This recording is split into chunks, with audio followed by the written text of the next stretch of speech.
Well, happy Sunday Fun Day chat. Oh, we've got a little bit of a guest coming up here.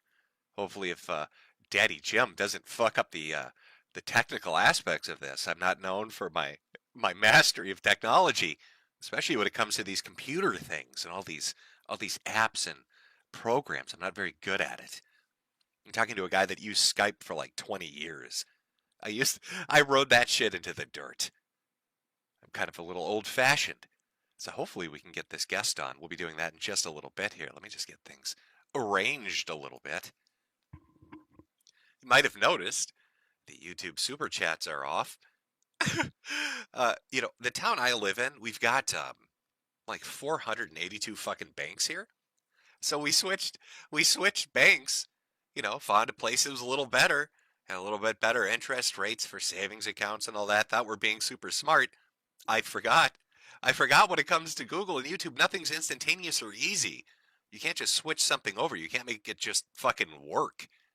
You've got to you've got to do all this confusing, like, you enter your information, and then we're gonna send you an amount of pennies, and you need to count the pennies and then send it back to us. And if you do it just quick enough, we'll make your shit work. But if you don't do it quick enough, or if you miscount the pennies, there's going to be trouble for you.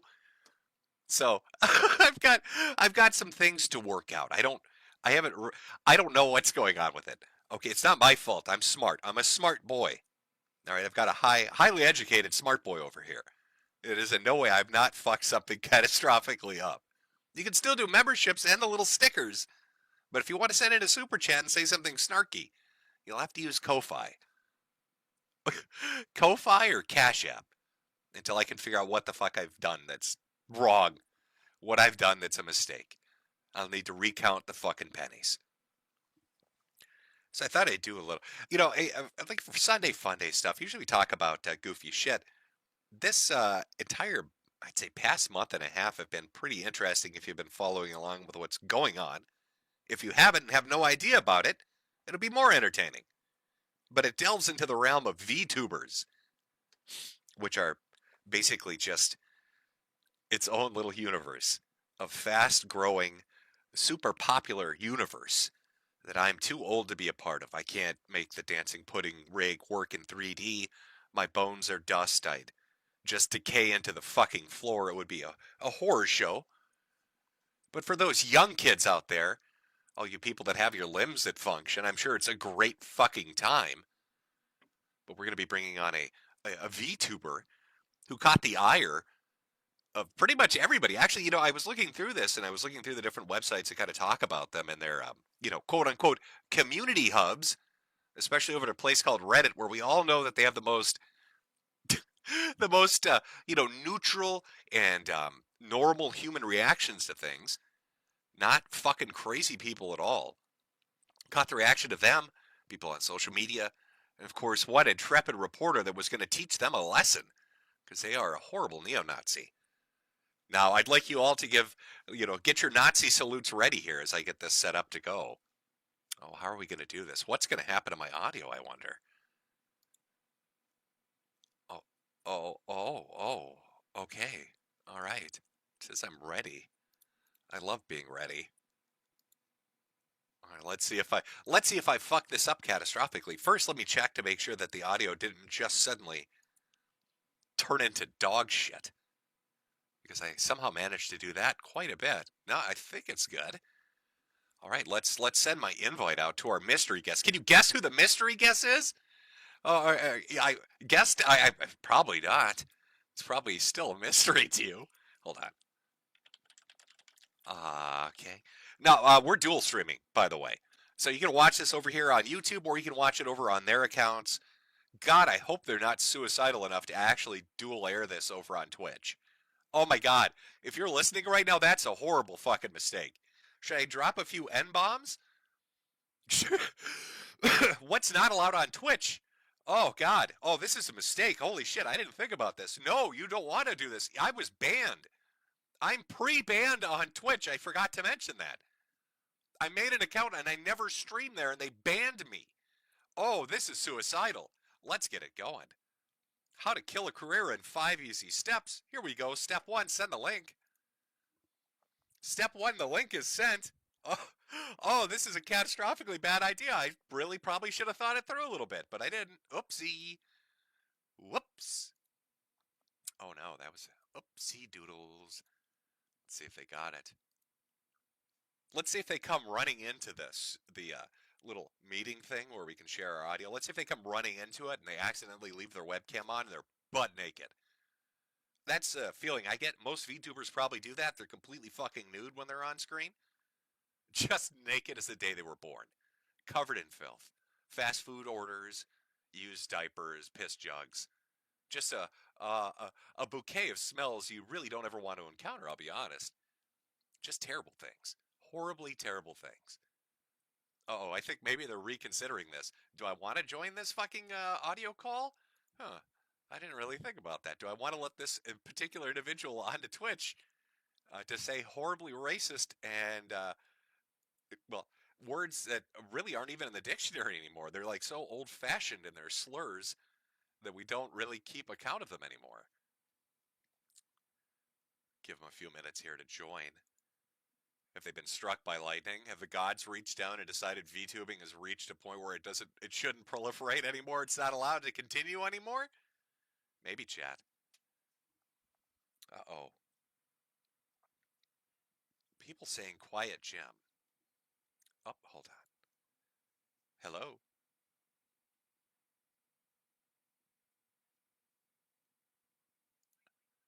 Working? Okay, I think you are. They're all giving me shit that I'm low volume, so let me try to adjust this for a second here. You're always low volume, though. Oh, God, see, everybody fucks with me and says that, but that's not true at all. I come in loud and clear. Oh, my God, I am low volume. Okay. Okay, fuck off. All right, fuck off, chat. You're right for once. I don't know how that happened.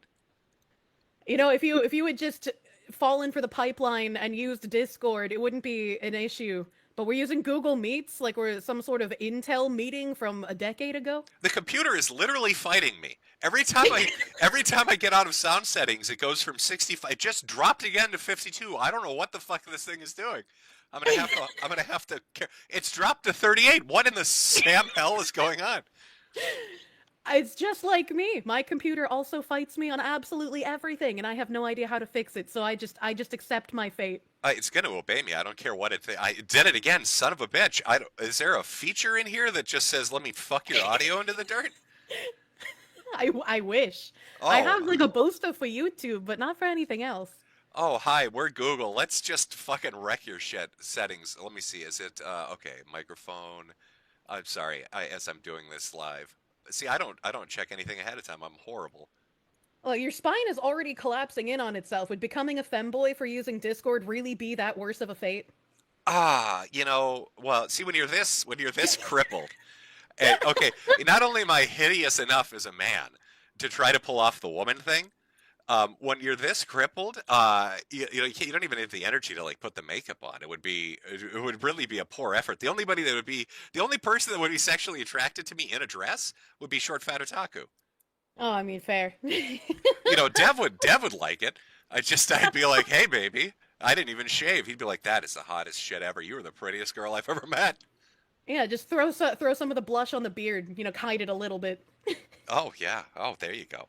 Well, I gave him a little bit of a preamble. And again, if my volume is going up and down, I have no idea. It's Google Meet is doing it to me. I'm sorry. Hopefully, can you at least hear me? Am I coming in clear to you at least? Yeah, I can hear you. I have my PC volume boosted to like 100%, so I can't make you any louder, possibly. Good. That's how we want it. We want this to be as scuffed as possible. I want this to be exactly the most ghetto shit that has ever existed. That's what I'm going for. That's what I'm doing. It's real boomer hours. Yeah, so I was giving him a little intro, just a small little taste of an intro, and I didn't really go into any details, but you've had a hell of a like month and a half going on here. Yeah, it's been pretty crazy. Everything started actually in March with a whole bunch of just seething people on Twitter trying to get me taken down from my sponsors. And I was like, yeah, but you just are random Twitter people. You don't matter. You don't even stream. So I'm just going to ignore you. And then for some reason, a Vice journalist decided to drop a hit piece the day I went on vacation. And so like, I'm not even home. And I check my Discord while I'm on the road, and everyone's like, hey, Kirsche, there's a Vice article about you. And I was like, what the fuck? Wow, what coincidental timing, right? When you decide to go on vacation. Yeah, so it was very coincidental. And like at the end of the article, it said they reached out to me for comment, and I was like, "What?" So I checked my email, and I had nothing. And I checked my Twitter DMs because they're open, and I had nothing. And so I was like, "Where the fuck would have messaged me?" So I messaged my Mythic manager, and he was like, "I don't have anything from Vice, but I have something from this weird Waypoint email that I didn't even think of checking."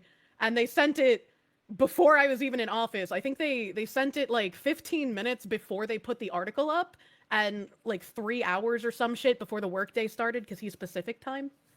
Oh, for real? Yeah. Holy shit. Well, I mean, I'm trying to think like where, because I saw a lot of different things happen, right? So I mean, for people kind of listening, like you got essentially steamrolled by like about 4 or 5 different groups of people that all kind of coordinated their little attack on you. And Yeah. it's kind of hard to separate exactly where it started because you had essentially tourists, right, that were trying to gatekeep what VTubing is or who listens to what kind of thing. You had Redditors that kind of popped out of the woodwork. You had Anna from Vice, right, pop out. Yeah. And then you had people that were basically trying to kill any brand deals you had. Anybody that was trying to like go after your ability. Um, to like I mean like hey do you want to play crime boss with me how many fucking tweets did you send me about fucking crime boss you almost got me to play that fucking game through attrition alone I uh know. I was trying really hard. I was like, "Look, play this Sloppa with me." I even bought it for you. I was like, I know "Look, you look, I did bought it. You can play it now." fucking I was like, "Please 800 accept my messages. gift." Yeah, let's play Crime Boss. Hey, have you heard of Crime Boss? No, yeah, I've heard of it. Yeah, no, I'm aware of the game. Yeah. No, it's not like I lost track of what the fuck that was, but yeah. Um so I mean you had all these different things kind of hitting at once. So I'm trying to think, oh, God, how do we want to do this? Let's see. Because I've got some stuff pre-assembled. Like I have some stuff set up ahead of time, right, with different links that I want to talk about and different Mhm. things that popped up. First we should probably go through one of the more serious accusations. Are you ready for this? I'm ready. Okay, let me just pull up. I have a folder that's labeled with your information. Let me get this Okay, ready. wonderful. Oh, He's got binders of women. yep, yep. So the first stunning accusation. This is coming. Apparently, I was sent a message, a super chat earlier, from Josh Moon from Kiwi Farms. Oh, Uh, okay, of and, course. and it said two things. The first thing that it said was, "Would you sign one of your plushies for him and his boyfriend? His boyfriend's a very big fan of yours. He likes to snuggle with him next to the fire while he listens to your streams." And Daywan is his name. Daywan, he really wants a signed stuffed plushie. Would you do that for him? Oh, I'll sign the plushie for him. And you know what? I'm selling Dakimakuras next week. Josh can buy one of those for his boyfriend too, and I'll even sign that. Oh, he's gonna be so happy. They're gonna have a happiest piece of day ever. Now, aside from that, aside from the request on that, a very serious accusation. Now, are you a rampant, unrepentant pedophile? No, I like older men actually. You do like older men. Yeah. Okay, because I've been informed that coming from this direction, that you were apparently the leader of the grooming gang. Now, I've had similar accusations thrown at me by one Don Sorgoon. So I Yeah, wanted how to be dare able you to like anime? I wanted to be able to throw this out to you and get your take on it. Now, I think it was something about a model you were using that was young. Was this a younger anime character, or what's the deal? Yeah, so there is a model that I had made for April Fools because I thought it would be a funny April Fools joke since my normal model is a very busty fox woman. I was like, let's do a lolly model for April Fools. And for some reason, there's a YouTuber named Synthetic Man, and he's pretty fine himself. I've talked to him to try and like deal with the drama. He hasn't had any issues, but his audience spurged out and started using clips from this April Fool's stream to Sure. try and paint me as a pedophile because apparently they just don't understand jokes, and if you make a joke that means you are the thing you're joking about. So I guess you also just wear diapers and go to fur cons all the time. I do. I mean, it is a favorite thing of mine to do. Now, I know that there's been I know there has been a trend recently, and this caught me off guard too, where they would, the shit would be clipped out of context essentially, and then you get sent like a Yeah. 2 minute thing out of a 5 hour stream. They did that earlier with stuff from you and like Pippa and a few others. And so, I mean, you don't know if it's a fucking joke. You don't know what it is. Yeah, But of I course. saw this going around, so I was like, I'll give you a chance to talk about it. Like, people are acting like it's a huge thing, so I'll throw it out there and let you deal with it. Hawk the grenade at you. The other Yeah. thing they were telling me was that you are. Do you run a cat sanctuary? No, I don't have a cat sanctuary, but I do have a couple of cats. I took two stray cats in off the street and I named them Cheeseball because he was orange and had giant testicles before I got him neutered, and my chat named the other one Gravy. Okay, because I was told that you were um, like morbidly obese, lost your feet to diabetes, and you ran a cat sanctuary. No, but that would be some pretty fun lore. My Because my lore about my real mom is kind of crazy though. so I used AI to try to get like we're gonna face dox you, right? So I used AI and pumped this information into it to get an idea, and this is what it was putting back to me. Now I don't know. I know we're doing this on our own respective streams, so maybe if you pop over to mine for a second, once this pops up on screen, and you can mute it, so it's not like audio feedbacking on you. But would you say that these different reveal photos are accurate? Would you say the AI has hit its mark when it's putting together the pieces of information the internet detectives have given me? There's For actually not enough cats in that Winnebago. There need to be more. All well, what right, okay. what about You need to be parked outside of a golden corral as well. Like that's the only thing that can feed me enough. is that right? Well, I That's like correct. I like the fact that it was the fact that it was supposed to be like 1,000 cats. Like the image I got was like living in like a trailer with 1,000 fucking cats. Oh god, they're screaming. They are. There's blood. For some reason, the fucking AI decided to put. There's one of them where there's like, I don't know. Let me see if I can find it. Oh, this one. Look at that. I don't know. This was not inputted, by the way. I'm gonna claim to be completely innocent on this. But if you look, Claim. their thighs are bleeding, and the cat's mouth, he's vomiting blood. The cat is vomiting blood up like an attack. What the fuck? Oh, you see, this is after when I tried taking some pointers from the tranch. I saw how they were dealing with the alpacas, and I was like, you know what? They got a good thing going, and I need to take some advice from them. And this is how I'm gonna handle dealing with my thousands of cats in my Winnebago. This works. This works. This is so fucking scuffed, by the way. I'm literally fighting my fucking microphone to keep it in the 60s. And it's jumping all around as I'm trying to go from one screenshot to the next. You're Okay, actually the man screaming at clouds right now. that's I am. I am very much the man screaming at clouds. All right, now that I got the goofy shit, I just wanted to throw that out there. So you do not, in fact, run a cat sanctuary, and you're not a fucking unrepentant, super hungry pedophile. So I think we've No. cleared that up. Then again, if there's breaking news, like a year or two from now about some psychopath with 100 cats that got arrested with a daycare in their fucking trailer, we know you're lying. Well, you'll have to cover that if it happens. I think the most recent thing is people got mad at, and this is funny Mhm. because Anna Valenz also went after Moonshine on Twitter as well. Because Moonshine, he's the guy named Pussy Licking Wally. Well, that one's And gonna get some attention. Yeah. Moonshine is a South Korean living in the U.S. and he goes to like white nationalist rallies in the woods and like goes spelunking with them. And I'm like, you are the bravest South Korean man, because like, what the fuck are Are you you sure doing? that's not like the alternate identity of Hank? Do you know who Hank is? No. Hank is the sidekick. He's like the assistant to Johnny Somali. He's this Oh, South Korean dude who you remember, like there was a picture of a South Korean dude dressed up as like a Confederate general. yeah. Yeah, that's Hank. So I thought maybe like he's got a dual life. He jumped into VTubing now that Somali's going to go to prison for an eternity. Moonshine does stop motion animation with Kit Bash figures that he makes, and he sold two figures of mine, one for like 10.2k and one recently for 8.1k.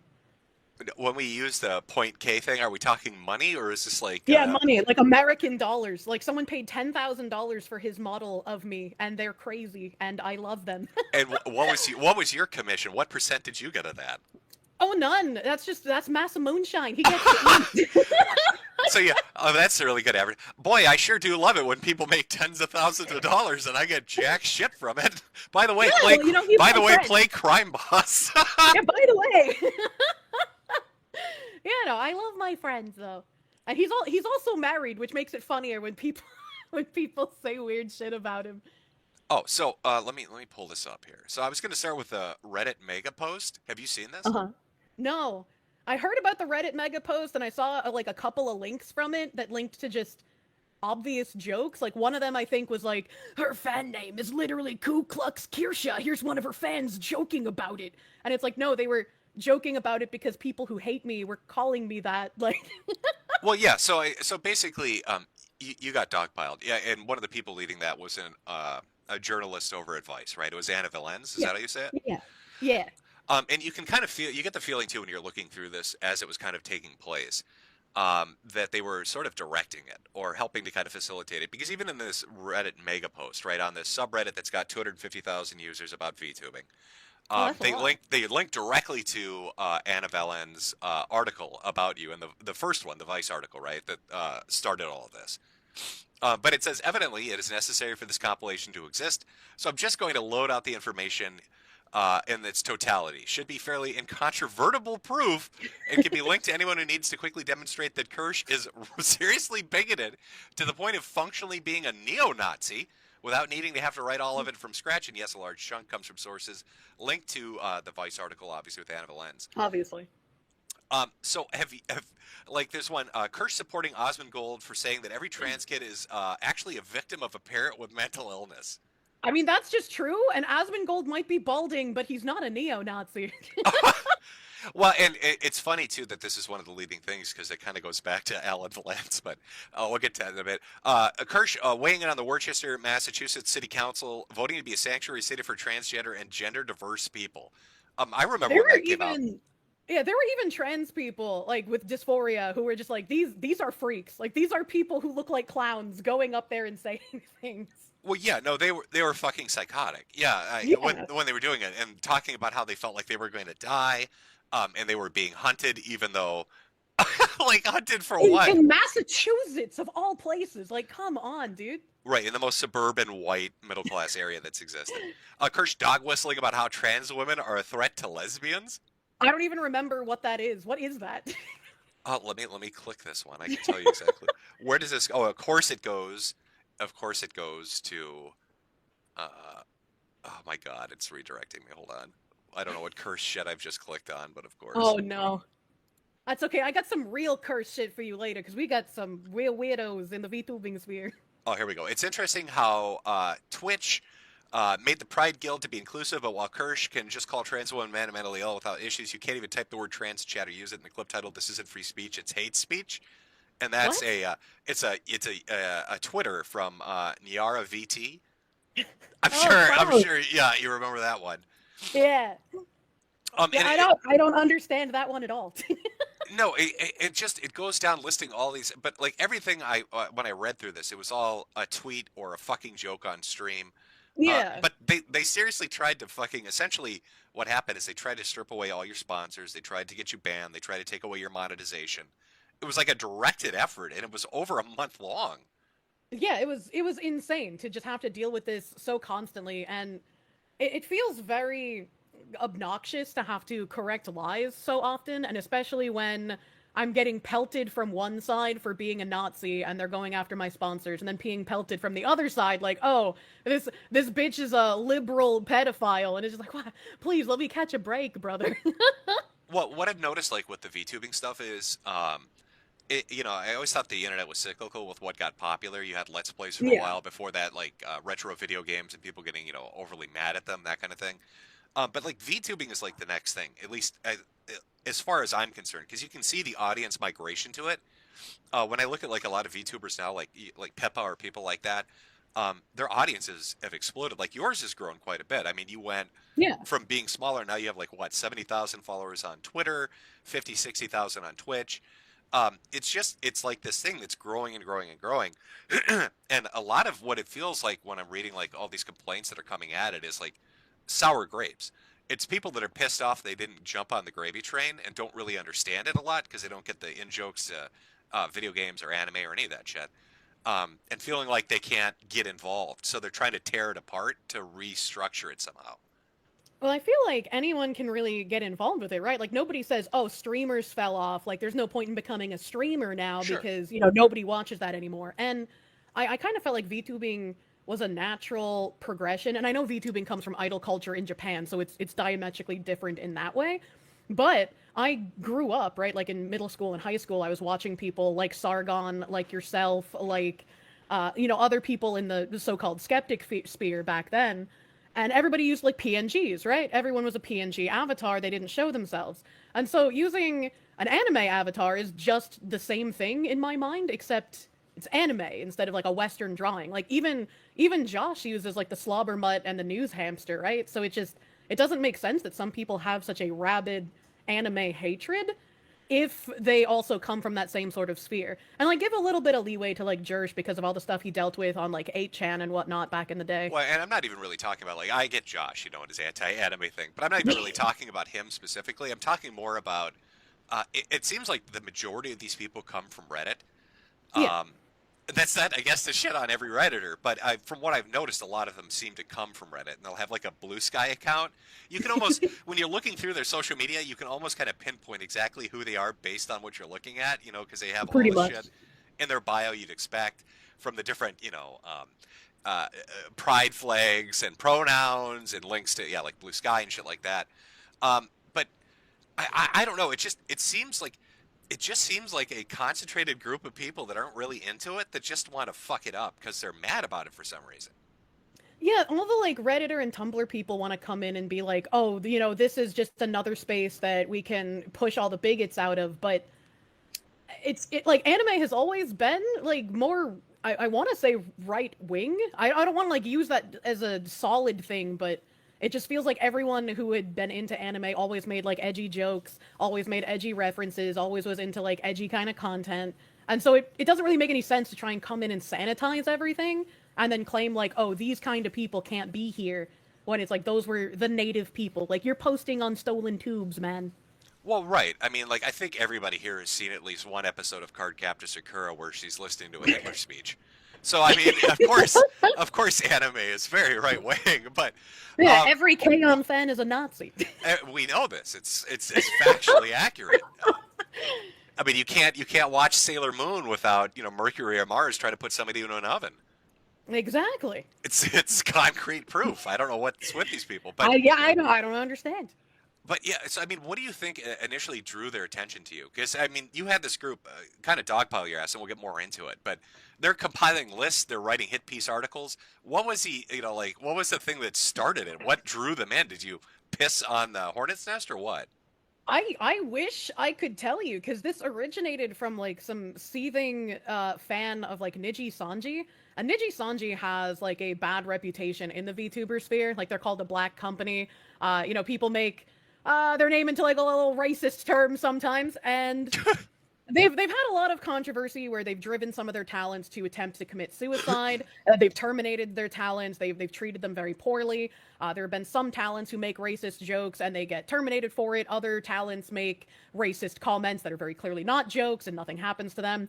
And like even their CEO had to come out and give like a groveling apology for one of their talents who had attempted to take her own life multiple times. And when they terminated her, they were like, "Oh, the results for our finances of terminating this talent will be negligible." Like it was just the wildest thing. And so this person that went after me was like a fan of that company. And like yeah, I've lobbed a few shots their way before. They have talents behind the scene who played insider baseball, trying to get artists to not work with me because I'm a terrifying bigot. So it's like I don't know. I guess they just didn't like me because of things I said about Niji Sanji. I have no idea because I wasn't really doing anything different. But I had a couple of tweets that caught the algorithm. I made like a joke about the body cam stills of like there was that one woman who looked like some video game character screaming at a police officer and she got shot. There was another guy who had like stolen a car and got on a police chase and he got shot. And they both made like crazy looking faces. And even in my Discord, I had like the proof to show like I was making a face joke about them. And I posted that and everyone was like, "Oh my god, Kirsche wants all black people to die." And I was like, "What? Where did I say that?" So do you? I guess for people watching, that is one of the weirder things about VTubing that I have noticed because there are a lot of independent people, but a lot of them kind of group under an umbrella of a corporation, and usually these are Yeah. like foreign foreign companies. And like I haven't seen anything like that on YouTube since like MCM days, back when YouTubers, there was no direct monetization, so you had to go through a company to get advertisements. Yeah. So you had like one or two companies controlling like everybody because they wanted ad revenue. So like why is that the way it is in VTubing? Why are people all falling under the umbrella like two or three different foreign companies? Well, the big VTubing companies are Hololive and Niji Sure. and there were obviously other VTubers before that. Like, I can't remember names off the top of my head, but you had, like Kizuna AI, and you had the other four horsemen of VTubing before that. But Hololive and Niji are the two big companies, and so when VTubing sort of came to the West, it was like, sure, you could try to be independent, but if you have a VTuber company, you're going to be more successful. You're going to have, the branding of the company behind you. You're going to be more successful. And so English companies started popping up, and some of them have been successful, but a lot have been very scammy, reminiscent of the MLM stuff that were for YouTubers back in the day. Right. And there still is that sort of, I need a company to be successful. There are still VTubers who have like very successful communities themselves and still decide to go into a company after that. And I don't know what the contracts look like because I'm not in a company. But personally, I feel like if you build your brand and you're doing well as an indie, and you can maybe get like a contracted manager, which is what I have. He goes and gets sponsors for me, and I pay him a commission based on the sponsor. But I wouldn't want to give up a percentage of my income that I make to a company because it could be anywhere from like a 20% split to a 50% split. Holy And shit, you guys are paying Steam levels of fucking shit. Like when game yeah. companies, when developers put their stuff up on like Steam or even any of these other platforms, really aside from like Epic, I think it's like a 30% cut. Yeah, so it depends on what specifically it is. So I think sometimes companies will structure it as like, okay, for merchandising, we as the company are doing almost everything. So you're going to get like a 2% to, I think is the lowest I've heard. And I think 10% is like the highest I've heard for companies. I could be wrong. Again, I'm not in one. And then there's like, when you get super chats on YouTube, YouTube will take the 30%. Your company will take like another 10 to 30%. And you're left with whatever's after that. Oh my God, this is Yeah. poverty Yeah. level. How the fuck are you guys? Okay, because I maybe I get that with like the television appearances and the merchandising deals because I've seen that with the amount of money that people are making, or at least the amount of exposure they're getting. Yeah. But that's a lot of fucking money, 30 to 50%. I'm actually kind of shocked by the amount of percentage that the managers are getting or these companies are pulling in. Yeah, it'll just depend on everyone's contract. It could be different, right? Like some companies will be like, okay, you guys can keep 100% of all of your super chats and donations, but when it comes to merchandise, you're going to get even less and the company will take a bigger cut. It'll just all depend on what the company is, what they're offering. And I think the only company that was really, really transparent with what their percentages were was Idle Corp, and they were an Israeli-owned VTuber company Oy that vey. I Ugh. actually, yeah, oy vey. Israel almost became my greatest ally. I did sponsored watch-alongs for them, and I was talking about management conditions with them as well. Because I don't think my brand fits under a company. I wouldn't want other girls to get backlash for like the shit that I say. So I would only really want to have a contracted manager kind of situation. Wow. Okay, so given the amount of money that these companies are making, does that lead you to suspect that maybe like the hit that kind of came after you because you were starting to gain an audience, you were getting more and more, not I, you were starting to kind of branch out and attract brand deals like the Crime Boss thing and other stuff, right? Yeah. Where it's like a mutual exposure kind of thing. Do you think that these big companies saw you as like a threat to the pool and were like, we need to knock her down a few pegs so we can get more of the money she's taking up from us?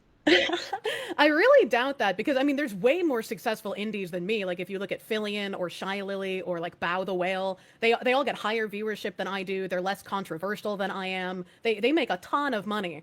And like Cinder as well was somebody else who was in the news recently because she was practicing, the it's just business kind of thing, Oh, well, where she would just backstab people. well, with like Cinder, I did hear a little bit about that. So wasn't Cinder basically running around kneecapping people to keep them in house so they wouldn't like go out elsewhere or get too popular?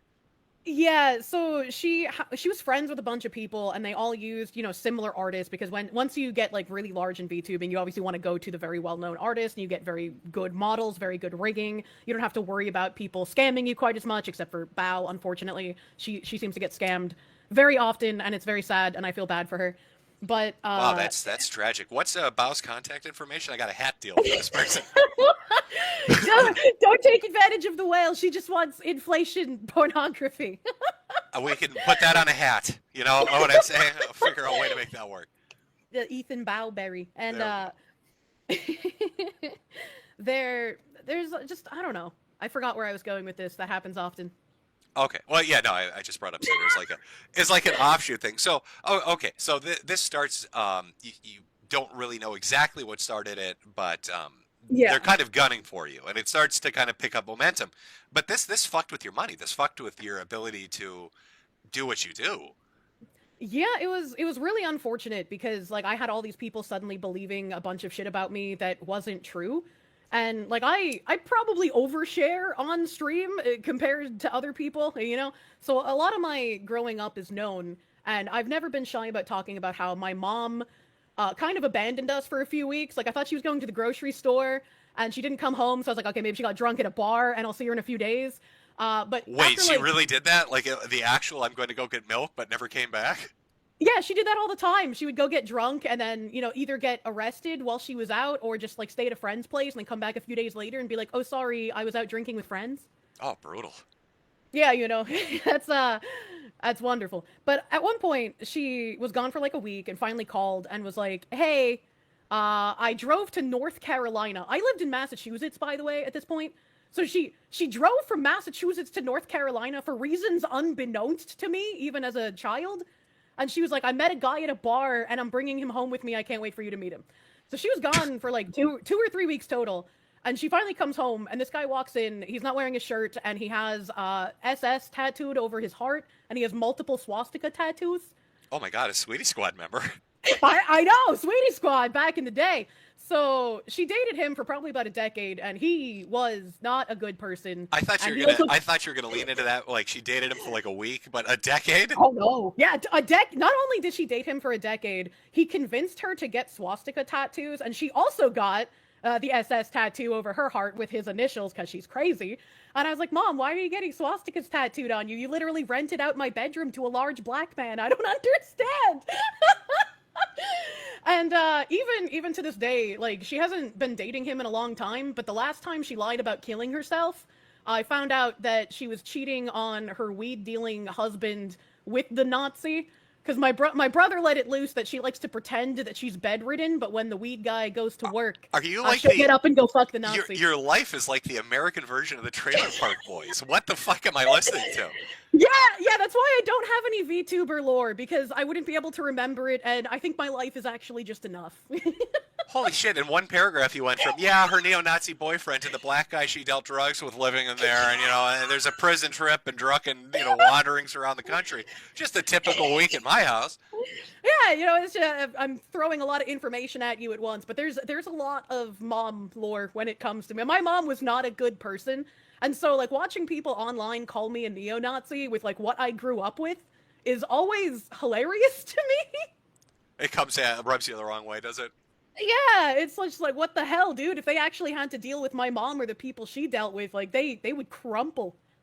So okay, so you've you've got all this shit coming down on you as a tsunami. The Reddit stuff starts. Maybe it's a corporation doing it. Maybe it's just fans of the corporation doing it.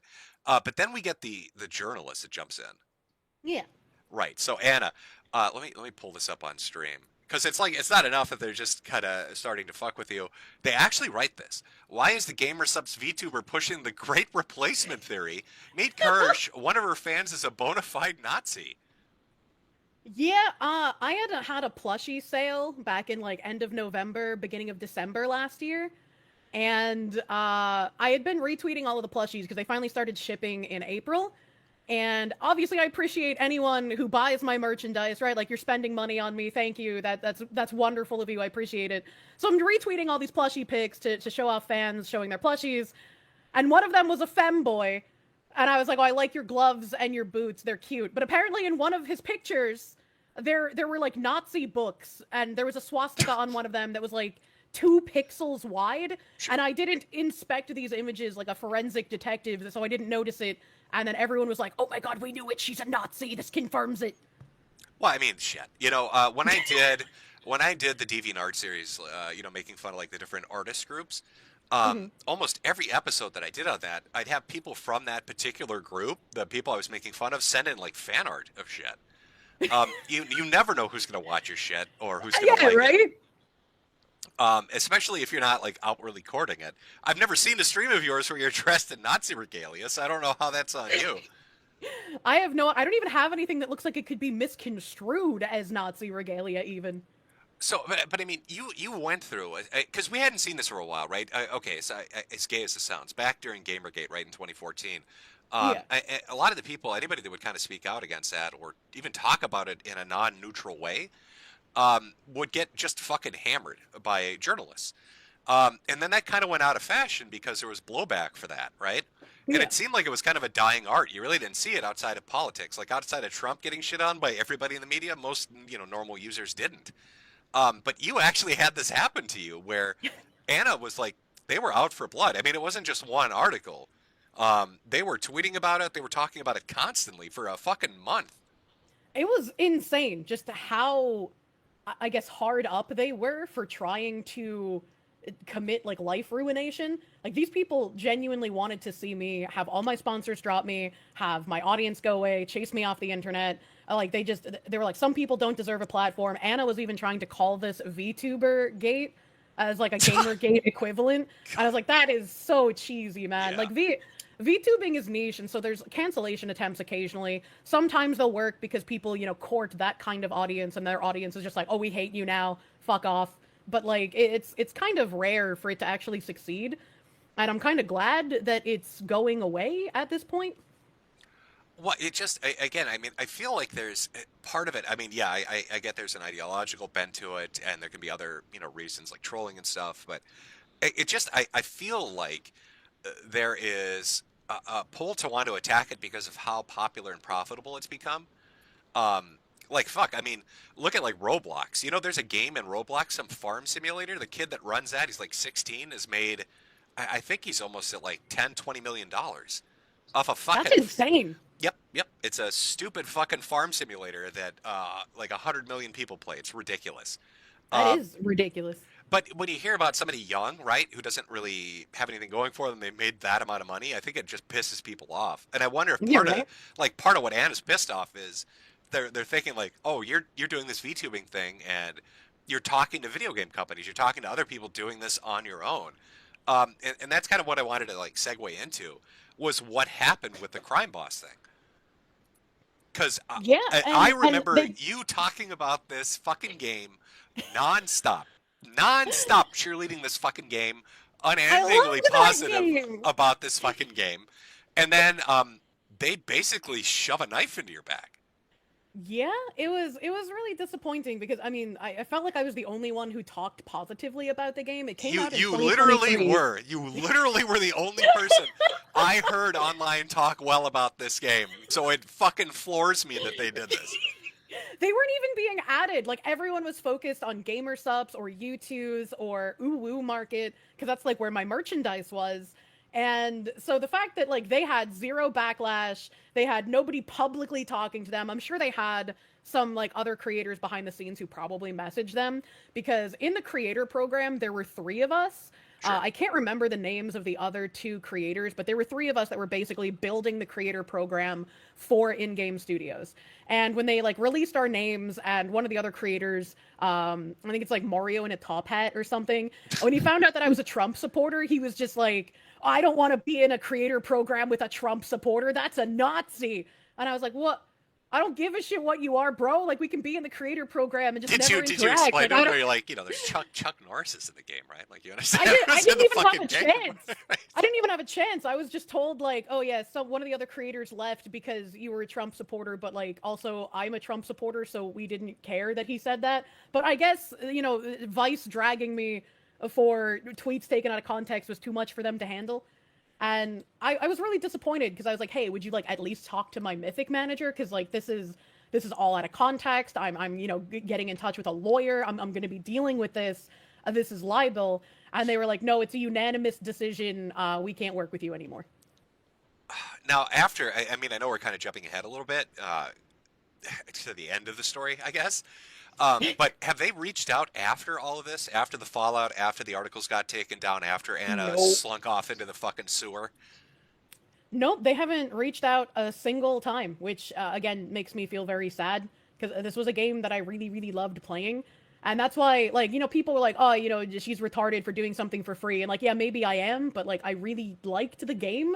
And when you like something, you're more willing to put time into it and not get as much in return.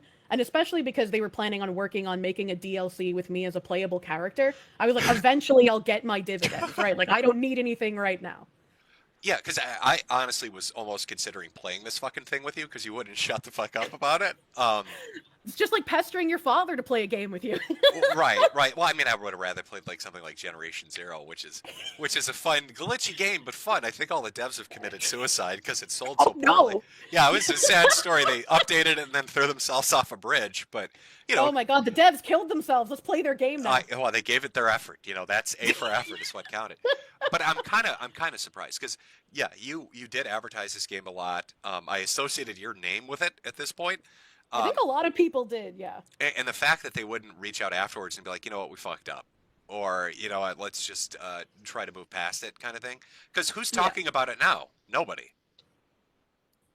Pretty much. And unfortunately on the Steam discussion forum as well, like they were leaving up threads that were talking poorly about me or like saying, "Oh, now I'll support your game because you kicked out a Nazi but they didn't buy the game." And there was one really big thread of support for me, and that was deleted off the forum for a while. It was eventually brought back, but it was just really weird. It never works out when they pander. I mean, even look at the more recent thing with what was it, Splitgate 2 or whatever it was, Yeah. where the dev wore a hat that said "Make FPS is great again," and then he apologized for that. And He had really hello fellow kids energy when he came out on stage with that though. right, right. But after he did the apology, though, his active player base dropped from like 25,000 to 10. Like Yeah, like they it was insane. yeah, the damage they did to themselves because the people that complain and promise that they'll end up buying the product or using the product never end up doing it. I mean, that's why we saw everything from Dragon Age to, oh my God, what was that? The newer one, Marathon. I'm sorry. Like Mhm. you never see like these games. I don't know. It's just when they try to cater to these audiences, that audience isn't there to reciprocate. They don't buy it or play it or enjoy it. They just bitch, and then it Well, drives off actual players. some of the people got bullied enough, I guess. Well, not bullied, but like it got called out enough. Like, oh, you'll never buy the game. You're just virtue signaling. So some of them did buy it, and then realized, oh, this game uses the word candy ass, which is a stand-in for the F slur, and this game has Chuck Norris, who's anti-homosexual. So we can't play this game. This game is bigoted. No wonder the bigots liked it. I'm sorry, I can't play your game. Chuck Norris won't kiss men, so clearly I can't enjoy this shooting product about gangbangers. Oh my god! And like, I think it was Vanilla Ice as well. He's in the game, and he defended James Gunn when James Gunn was going through his cancellation. Oh shit, really? Yeah, I didn't even know Vanilla Yeah, Ice was in this thing. yeah. No, Vanilla Ice is in the game. Danny Glover, Chuck Norris, Michael Madsen. There's another one I'm forgetting the name of. Like, there's a lot of Hollywood people. And when it first came out, I was like, is this a Hollywood money laundering scheme? I've never heard of this developer. What is this? And then I played it, and I couldn't shut up about it. Okay, I thought you were gonna say, when I thought you meant like you'd already played it. Like, oh my god, this is dog shit. It has a lot of celebrities in it though, so is it like money laundering? No. I was surprised it wasn't money laundering, and I was like, I gotta get involved. I love this thing. Well, when I was reading, like, okay, there are a lot of smug posts about you over on Reddit from the fuckers that never play these. Like, listen to this, right? It sucks this is happening, and that Anna had to deal with this. That Anna had to deal with this, by the way, Yeah, because Anna's been trying to paint themselves as the victim of a harassment campaign this whole time. Like, yeah, because as according to this person, you're throwing a temper tantrum over having your white supremacist views shown to the world. yeah, Uh, that's why I continued streaming every day, and Anna was like, "Oh no, I'm being chased off the internet. I have to delete all my accounts." Well, yeah, they unironically say, I didn't know they unironically said stuff like this, but chuds won't stop at Anna. Sooner or later, they'll move on to another target, and the cycle continues. I don't care what you think of Vice or Anna or any game journalists. Nobody deserves to face this level of abuse. What level of abuse was Anna facing? I think an anime-themed tea company told Anna to kill themselves. Okay. because like this is their account. I'm showing this up on screen because it's gone now.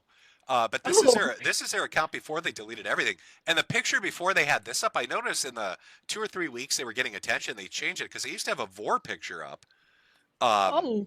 It was like a I want you in my tummy fucking kinky hentai picture up, and then Jesus Christ. they changed it to a black and white one. But they deleted everything, right? And then if you go read it, it's a lot of like woe is me shit, and like I'm trying to figure out. Okay, so the articles come out, right? All the people are shitting on you. Crime Boss walks away. Everybody's just, going on you. And then you said you were going to lawyer up, and everything fucking 180'd like in a day. Yeah. And you want to explain that a little? Because I think people missed how quickly these people ran for the hills once you said you were going to sue the shit out of them. So I paid someone to cosplay as me as best as they could. And then slap a cease and desist on Vice's corporate door. And I didn't realize that Vice operated out of what looks like a meth lab. So that was very interesting to me. I can picture that as being true. But a lot of people were just like, "Oh, this reads like a shit post. Like this isn't a real cease and desist. Like she's not serious about who would take this seriously." Vice took down all those articles in less than like 12 hours. And like it might have looked like a shit post, but like that's basically what they post as their journalism on their own website. So like, yeah, I'm gonna put just as much professionalism in my cease and desist as Vice deserves. And I'm glad that people who have a sense of humor had fun reading my cease and desist. And I'm glad that it had the desired effect and I didn't have to spend tens of thousands of dollars taking Vice to court just to eventually win because it was indeed libel. Well, yeah, you know what I've noticed too with a lot of like these journalism outlets is they'll write articles where they'll just either it's hyper specifically go after an individual or they'll smear an entire demographic, right? But when you look at the author, when you look at the person that's actually writing the article, it's some shady shit. Like Ars Technica, I believe, had an author, Dr. Pizza, literally Dr. Pizza. He would go on at length about how anime fans were all child molesters and how Pizzagate was insane. And then he got arrested for like violently molesting multiple preteen girls. Yeah, he's like the number one thing that gets brought up when it's like a reset the clock kind of thing. But I'm pretty sure, at least on Imgur, there used to be a whole giant page of people that were like that. Well, and I bring this up because like as people started digging into Annabelle, not now she wasn't like a child molester. I'm not saying that, but yeah, no, she was when not. when they started digging into her, there was some interesting things they found, were there not? Yeah, I think the most interesting thing was them claiming to have POCD. And POCD was something that I had talked about on stream before. Mm-hmm. And if you hadn't heard of POCD, it stands for Pedophilic Obsessive Compulsive Disorder. And when I went through it and I read some of the like DSM-5 entries and some of the psychologists talking about it, I was like, I can be made to believe that something like POCD exists. Like maybe someone gets molested as a child, maybe they're around people who are child molesters who touch other people but not them, and then they grow up with this like innate obsessive fear of what if I become like the person that abused me or some such, right? Like I can make that leap of faith and say, okay, that makes sense. However, when I was reading like the forums on the psychology website and I was reading some of the ways that these psychologists were saying people should deal with POCD, and they're like, oh, some of the compulsions are watching CP to make sure you're not a pedophile. And I was like, that's not real. That's not a thing that you should do. And they're like, you should go by playgrounds and schools and like stand there and understand that you're normal. And it's like that. What psychologist wrote this shit? Yeah, I was like, if you're worried that you might be a pedophile, I don't think exposure therapy is the thing you should be doing. That's the craziest. I'm not a professional. That is the craziest shit I've ever heard. Is that seriously the DCM or the? That wasn't the DSM, but that was like on DSM. the psychology pages I was reading. The DSM didn't have anything specifically of like a POCD, but they were like, there are things that can comorbidity with pedophilia and OCD and anxiety and depression, etc. So that was one thing, but there were other things that they had found in relation to Anna and her interests, were there not? Oh boy, there are a lot. Anna did like fart porn and dentist porn and just like a lot of just weird degenerate things. That's And that's more what I was. God, see, I was trying to walk you towards that. You're like, let's talk about the heavy shit first. No, I meant that's that she what I wanted. thought you wanted. I wanted to talk about her having people rip toots in her face, man. That's where I was going with that. Like, I tried watching one of their streams once, and they just kept burping, and they had told about having a burp fetish previously. And so, like, there were people, like, in the farms thread, like, wow, this is disgusting, I have to listen to this. And I'm like, no, a little Kiwi farmer, it is actually not just disgusting. You are an unwitting participant in this person's fetish. So, they want people. They want people to play the butt trumpet in their face and Yeah. burp on their, and it feels to me like, when Anna was doing her articles, she's literally digging into anybody that watches you, trying to find somebody she can basically hold up as the example of why you're Satan, right? Well, But that's what why they took your joke seriously when you said that I was going to put you in an oven because you're a Jew. And they were like, look, she really is a Nazi. they actually believe that too. And people Yeah. listening in chat might not know this, but yeah, I responded to Anna Valens when she put up her article and said, I'd stumbled across your live stream and you were playing a video game, and I said, hey, that looks like a neato video game, and you'd started screaming and saying that when Project 2025 became law, you were going to shove my fat ass into an oven. And they actually believed that. They thought that really fucking happened. Well, apparently the oven didn't work. You're still here. I know it didn't. It didn't do the job. But the reason I bring this up is they like digging through everybody in your audience. They like digging through your shit, trying to find stuff. But the second I noticed people, like, it was the cease and desist, right? But the second people started talking about Anna and her love of getting tooted on, suddenly she's the victim of harassment and needs to hide and delete all her accounts because she's gone now. Like, her Twitter account's gone. I think she shut down her Blue Sky too, didn't she? Yeah, he's shut down a couple of his accounts on multiple occasions. So like I'm sure he'll be back eventually. Like he stayed off Twitter for maybe like a week or two and then made a new Twitter account, and then they shut down their Blue Sky and everyone was like, "Oh my god, they even got harassed off of Blue Sky." And he was like, Oh, I'm "JK, sorry. I'm back." Breaking news. I'm sorry. My chat is informing me. Is Alan? Is Anna Valens a man? Yeah. Oh my God. Are we? Oh, I'm sorry. I missed that fucking detail. I didn't know why you were saying she, so I was like, "Okay, I guess thought I'll it was. just I follow thought it his was a chick. directions." Oh my No. God. It's a guy too. Shut the fuck up. Yes. No, of course. Oh, come on. Let me. I've never looked at an image. Did you not see the fart clip, man? No. Oh god, okay. I have to go find the clips for you. Hold on. Yeah, you do. I need a. I like. Yeah. No, I didn't. Oh my Okay, God. Okay, hold on. hold on. First off, when I looked. Okay. No, this is such. God, this is poetic. When I looked up Anna Valens and looked at an image search, the first fucking thing is a GoFundMe fundraiser for Alan Valens. Help them pay their bills because of burnout. Yeah, they put that up after trying to get gamer subs to drop me, and I was like, wow, that's funny. That's real funny. And then everyone's Holy like, shit. it's far right Nazi VTubers trying to run an honorable trans woman journalist off the internet. Oh my God, look at, they've got a Jay Leno fucking jaw. And one of their eyes is deformed. Is this the right person? And they're like they have looking a straight. thread. They're looking straight, but their eye is like off to the left. Yeah, the reason I think I got on Anna's radar specifically is they wrote a hit piece article on a VTuber organization called VAllure.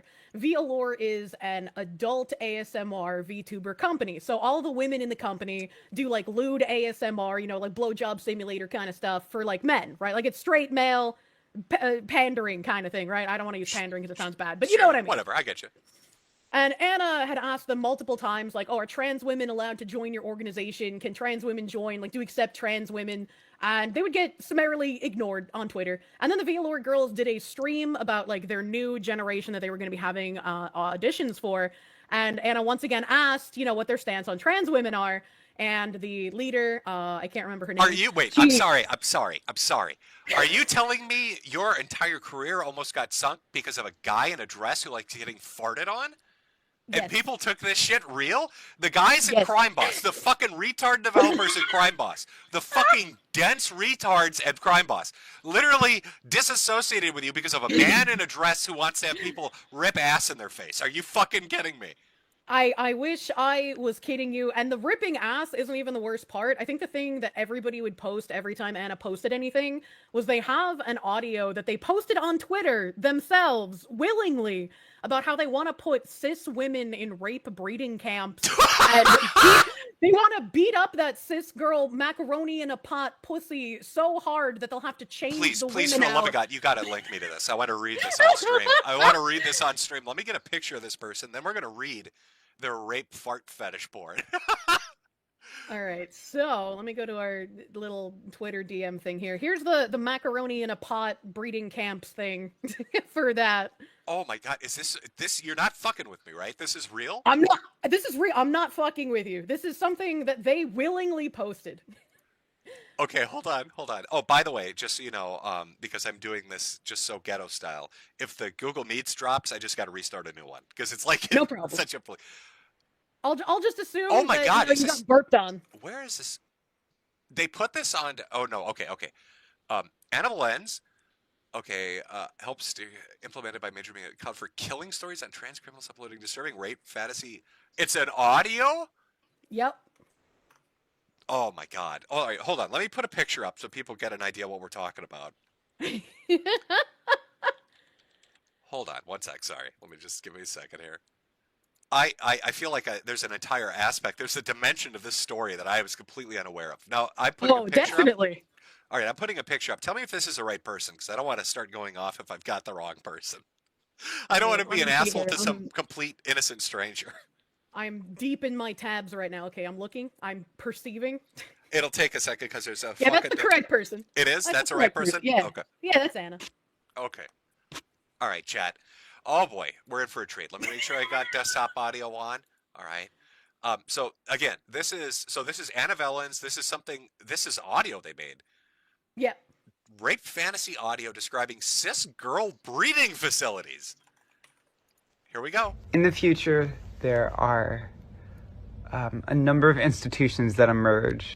If you are a trans girl or if you are trans feminine, you can go ahead and sign up for a reservation slot to an all-day access to one of many breeding facilities where you get to breed the shit out of that cis girl pussy. You can absolutely... Are you for real? Are you for... I'm sorry, because the audio is not probably playing for you. I know it's kind of fucky on the call, but... No, I just played it from your stream. Oh, okay. So it starts off, our story starts off where all the trans girls, right, get to go to the breeding facility and fuck the shit out of cis girl pussy. Yeah. This reminds, there was a joke. Okay. I can't remember what journalist it was, but it's probably one of the funniest interactions I've ever seen on Twitter. I literally laughed for a half, and I nearly pissed myself. I was laughing so hard. Some guy made a comment to this journalist, and she took it real, and she tweeted out, "Oh my God, neo-Nazis are trying to put me into a brat farm where they'll harvest girls' farts." And they were like terrified of brat farms and having their fucking farts harvested. This is what this sounds like. They're talking about land. Yeah. Let me play some more here. Devastate that shit, fucking destroy it, murder it. It's done. Like, they have to cycle the girls out because that pussy is absolutely out of commission. And, now we have breeding saunas. We have breeding bookstores, breeding movie theaters. Those are really nice. You have How did this person try to cancel you? How are they talking about a swastika that's 2 pixels wide when they have audio about raping fucking cis women in some tranny gangbang fantasy? Well, they're higher on the oppression hierarchy than I am, so people take them more seriously. This is fucking lunacy. This is lunacy. This makes it even more ridiculous. What the fuck were the devs at Crime Boss thinking? I wish I could tell you what people were thinking. I did send you 2 more of their fetish things. Oh, there's more. Of course there's more. Of course. Of course. I showed you the brapping because apparently you didn't know that. No, I really didn't. I knew that they had some funny stuff. Okay, hold on one sec here. Let me get this loaded. What am I watching? First off, okay, it's some what am I watching? It's some fucking inflated stomach dancing thing. Because they also have a vor fetish. Oh yeah, no, I told you about it. Yeah, okay. Because Yeah, they yeah, did. They had like a hentai pic. It was like a kinky hentai. yeah. Do you almost think that like Anna? Do you think it's not so much they were scared of the cease and desist, but do you think they got spooked because people were starting to dig through their shit and there's something worse out there? Well, I went to Archive of Our Own, which I just linked to you as well, and I read one of their weird fan fictions on Archive of Our Own, and all of Anna's defenders reported my Twitch, and I got a 24-hour ban from reading their fan fiction. And Anna claimed that they were no longer posting on Blue Sky. They had a social media team posting for them, and they posted and actually that's not fan fiction, that's erotica. Okay, no. Okay, all right, I have to show this on stream. No, they're not gonna fucking believe me if I don't show this on stream. Hold on. Oh my god, this has actually become more entertaining. All right, hold on. I knew they were like, I thought we were gonna talk about how fucked up like this is so perfect. Hold on. Oh, please fart in my face. You need to rap in my face so we can fight the Nazis. All right, hold on. Okay, all right, hold on. Where is it? The collective stank from our brapping will defeat Hitler. Oh, this is love wins. Okay, hold on. Oh, it's because I called it monster. I'm so mean. Okay, hold on. Okay. I want to read for chat. Oh god, I hope that's coming through good. All right, it's not showing. I've got my stupid audio overlay sitting on there because I'm old and retarded. All right, hold on. Relatable. Okay, so this is their collected works. This has been archived right up on Ghost Archive, and it's originally from what is this called? Transformative Works. Was that the sex fiction site they were using or something? I'm not entirely sure. I found it on Archive of Our Own, so maybe this is just another archive website for their stuff. Oh but... my god, I'm gonna start with the second one. Okay, happy read birthday, their... happy birthday, sis. Right? Happy Yeah. birthday, sis. I'm surprised they didn't try to do like a pun, like an alliteration, and call sis CIS. But okay, not as smart as me, are you? Missed Anna? opportunity. Exactly. Here's the fucking tags: rape, non-consensual, sister relationship, brother sister, older sister, younger brother, older sister, younger sister, family relationship, incest relationship, and then of course we've got a Mary Sue, original female character, original trans character, forced feminization, gender identity, gender issues, magical girls. Got to have Futanari in there, transformation. Obviously. Rape, neats, brother-sister relationship, brother-sister relationship, sister-sister relationship. God, okay, it's Kiri's 20th birthday, and he's always loved magical girls. His sister, a magical girl herself, decides to offer him a very special present that he'll never forget. Force Femme starts male-female, part of the Majestic Shield series. This is a series. It is a series. And see, my mistake was I was like, this sounds fucking hilarious. Let's go see the extent of their writing outside of Vice. And so I read part of this, and they had a bunch of people mass report me, and I got banned for 24 hours. But what they didn't think about is that if people mass reported me for their smut writing, they literally do their smut on Twitch. So the next day, they also got banned. Oh, so how did Anna react when this dropped? Because this must have got dropped. Were they still online when this came out and everybody's like, "Hey, we found your erotic fan fiction about incest"? They were still online claiming that they weren't writing on their Blue Sky, but they had a social media team writing for them. And so they said that I read their fan fiction in an attempt to humiliate them and then corrected me that it wasn't fan fiction, but it was erotica, and that I have done a bad thing by reading it because I am exposing minors on Twitch to pornography despite my channel being 18 Yeah, plus. first off, no, you absolutely are reading it to embarrass. You are correct on that. Secondly, let's talk about Ballsy, right? The dates on these: March 2025, February 2025. Literally a month or two before they tried to literally destroy your career because you had a fan that had a swastika on a book in their fucking collection. That was enough to destroy you. Meanwhile, over here on Transformative Works, we've got Magical Sister incest gangbangs happening, written in February. What did they write in March? What is this? Morning Wish. Again, non-consensual. Always got to have rape in there. The voracious Dragoness Violet, the Empress of Draconia, makes a considered agreement with her lover Kaliko. The Violet will strike and Kaliko will be rendered shrunken prey for her giantess lover, but Kaliko may be surprised by just how much the Empress hungers for her meal. A Giantess 4 story by Tiny Kaliko. I can't hear about giantess vor kind of things without thinking of that really old video of that blue, I don't know if it was a Sonic character, but like that blue giant cat thing eating the human guy. Oh my god, yeah. Yeah, yeah. Oh my god. Holy shit, this is embarrassing. So this all starts to come out because it wasn't just them though. I saw people that were coming after you on Twitter that were like fans of Anna, or people that were just opposed to you from the Reddit. Yeah. But people were like, every person that would like start running their mouth, they'd find shit like this. You know, like some weird vor shit or incest stuff, or giantess roleplay or brat roleplay, all this kind of crap. Did it Yeah. shock you the amount of deviancy that was coming your way? Not particularly, because it feels like almost every time someone tries to lie about me online to get me in trouble, they always seem to have way more skeletons in their closet. And it's just like, bro, dude, maybe you should have thought for a second before trying to do anything about me. Holy shit! Yeah, because what kind of shocks me is a lot of the a lot of the stuff they came after you for, right, was intermixed with like this air of superiority, like this moralizing. Like, Oh, oh, yeah, obviously. you're these filthy anime fans, and your anime is shit. And you must be into tits. You know what I mean? Like, oh, it's all fan service for you, disgusting, sex-obsessed freaks. Meanwhile, they're writing a fucking magical girl gangbang fart porn, and that's Siscon magical girl gangbang fart porn, like forced feminization. Meanwhile, they're just like, Violor has a lolly character. And What? it's like, come And then dude. they're writing, they're doing literal stories about trans rape camps, and they're audio narrating it. And that's okay. That's fucking crazy. But I'm the villain because I read this fan fiction and that humiliates a proud trans woman. Oh my god. So okay, so going with our story. So you get dogpiled. This is the author that's coming after you. All this drops. You put your cease and desist up.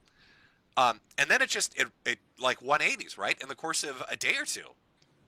Yeah, the cope was that Vice was cowardly for taking it down because everything was definitely true and real, TM, and that just because Vice took it down doesn't mean that it's not still correct, and that everybody should share around the archives of it. So because you got banned, okay. So I don't know how Twitch works. Was this like a suspension? It was like a 1 day ban. Yeah. It was my first ban ever since I started streaming on Twitch. So I've been streaming on Twitch since 2018, and this was my first ban. And not the first time I've read fanfiction off of Archive of Our Own on Twitch. So it was really, really funny timing. Right, and Twitch is such a weird place with who they ban and who they don't. Even when they have something that it comes across like it should be clear as day, right? Yeah. Black and white, like Doctor Disrespect, right? Yeah. With like the underage shit. You think, okay, that's so black and white. How could there be any nuance to it? But like then the subtext of it was that it was like an adult Twitch employee that was role playing as a younger person to try to actually fuck them up, and it was like a parting of ways because Twitch didn't want to get sued if it went public. So it seems like there's some really fucking weird shit going on at Twitch, and I know you stream there, so you can't really talk too much crap about it, right?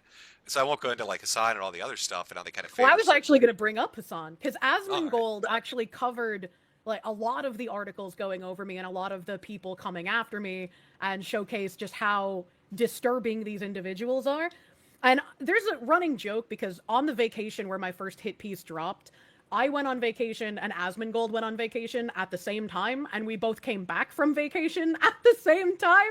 And it was pure coincidence, but everyone's been saying that he's my husband ever since then. And I don't know if like Hassan had taken it seriously or some shit, but there was a clip of him responding to someone in his chat who said that they had gotten, the Nazi white supremacist VTuber banned on Twitch. And he read it out loud. And he was like, oh yeah, I heard about her. Good job, guys. I was like, what the fuck? What is happening? well, do you think Twitch is slightly terrified? Because didn't Osmongold end up doing like a dual stream or multi-stream where he went to Kick and he made a crazy amount of money and he had a lot of people watching? A crazy amount of money. He had a crazy amount of people Right. watching. He even said to Elon Musk, like, hey, I'll stream on X. We just want to see you improve the stuff there. So he's trying to bring other people to the other platforms. I know Tectone started streaming over there as well.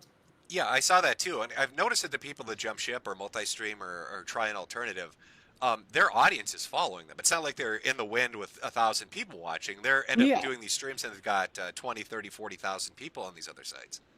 Yeah, I've been multi-streaming for quite a while now. Basically, ever since Twitch lowered the partner rules that you could multi-stream anywhere. I've been streaming on like YouTube. I expanded to Kick. They had a bit of anime racism, so I stopped streaming on Kick for a while because I was getting harassed by their staff. And then I started streaming on Twitter as well. And Anna even left out of their article, like they mentioned, the followers I had on Twitter and on Twitch. But I just hit 100,000 subscribers on YouTube, and my viewership on YouTube has actually far outpaced that of Twitch. So I usually get around 1,000 CCV, maybe at 1,200 now on Twitch, but on YouTube I get consistently over 2,000 CCV. So YouTube, my growth rapidly outpaced Twitch. Kick is very rapidly outpacing Twitch as well. I'm already at 700 CCV on Kick, and I've only been multi-streaming there again for like a couple weeks.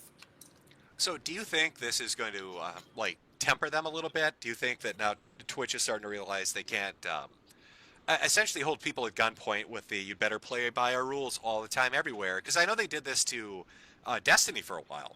Like some of the stuff he did off-platform, they tried to punish him Yeah. on-platform for. Yeah, and they've done that to a handful of people, to my recollection, and I really hope seeing their larger streamers that make them a decent chunk of money pulling audience to other platforms really makes them rethink the way that they apply their rules and actually start treating people fairly. I mean, people have been pointing this out, the way that they teach or treat rather, like the cam girls on Twitch diametrically differently from everybody else. Right, and I've noticed too that like some of the background characters at Twitch, and I don't know if they're low level or high level employees, but they seem to be kind of connected into a certain group. Like Josh Moon, for instance, right? When the Keffels thing went down, Yeah. Keffels had relationships with people. I can't remember their name, but it was some some person at Twitter, right? Basically gave Keffels a direct line to kind of push Josh out. And I know that they have those similar kind of connections at places like Twitch. That's why I don't think Josh could ever stream right at Twitch. Like he has to stick to like I think Kick and YouTube and stuff like that. Yeah. But I just kind of wonder because it's interesting watching this cancel attempt that happened on you that took kind of place over the span of a month implode on itself. Like they tried banning you and then reversed it instantly. They wrote hit pieces and then deleted them instantly. Reddit came after you and then reversed course. And then Anna has run for the hills. If this had been 5 or 10 years ago, they would have got away with it. You wouldn't have been I able. believe they would have. Yeah, Yeah, absolutely. You wouldn't have been able to say, "Hey, this is bullshit, and here's why."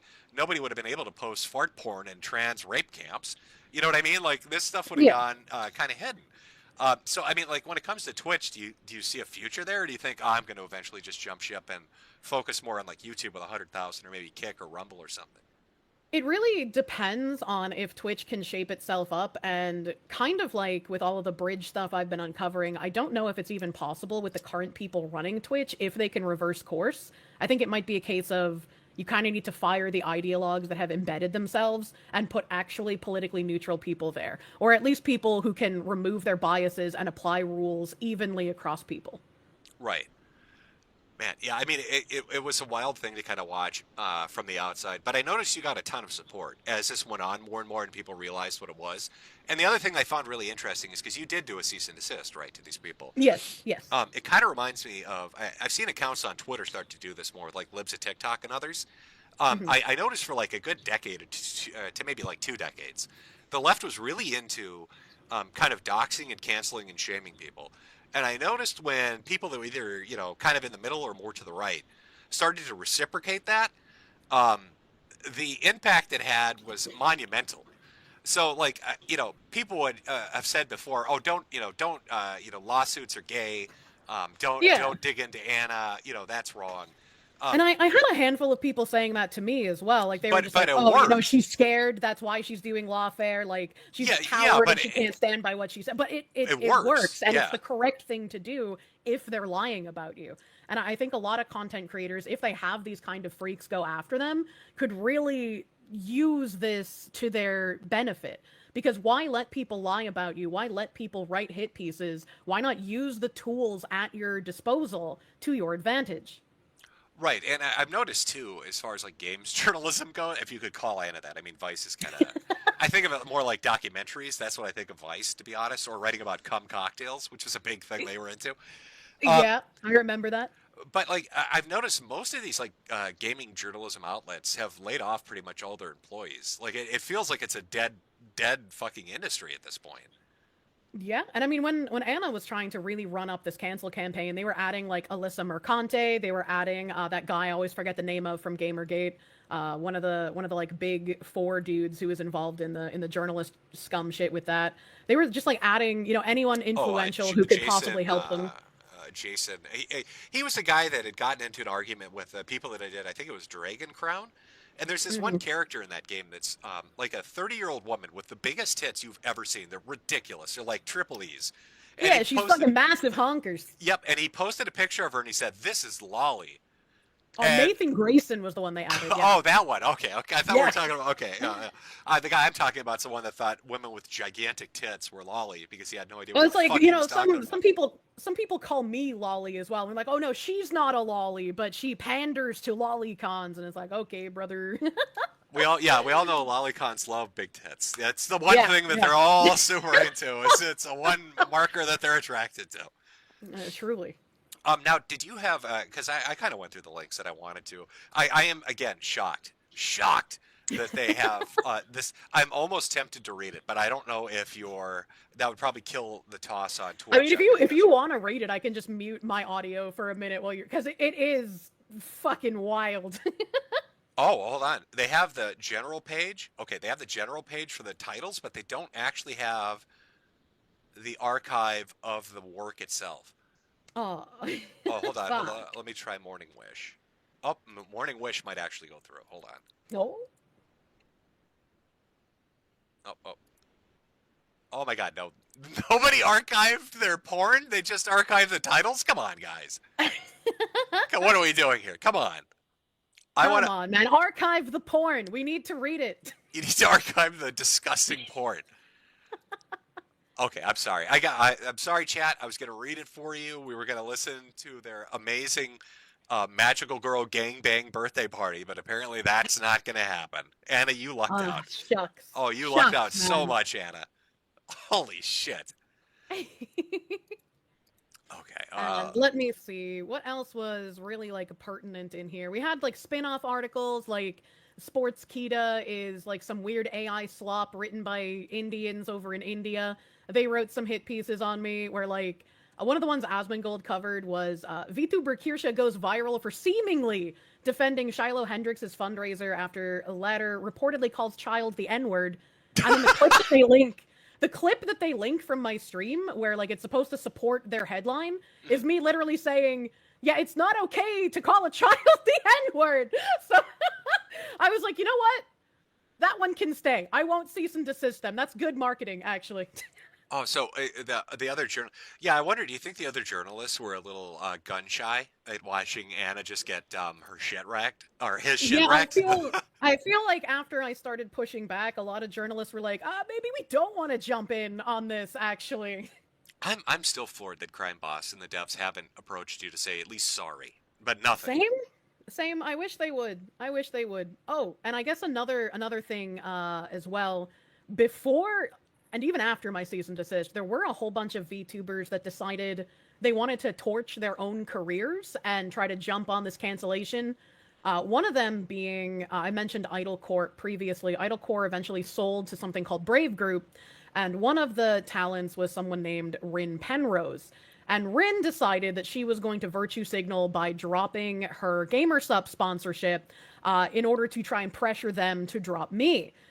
And there were a handful of people that did this, like Joe Cat. I don't know if you remember who Joe Cat is. No, that one I'm not remembering.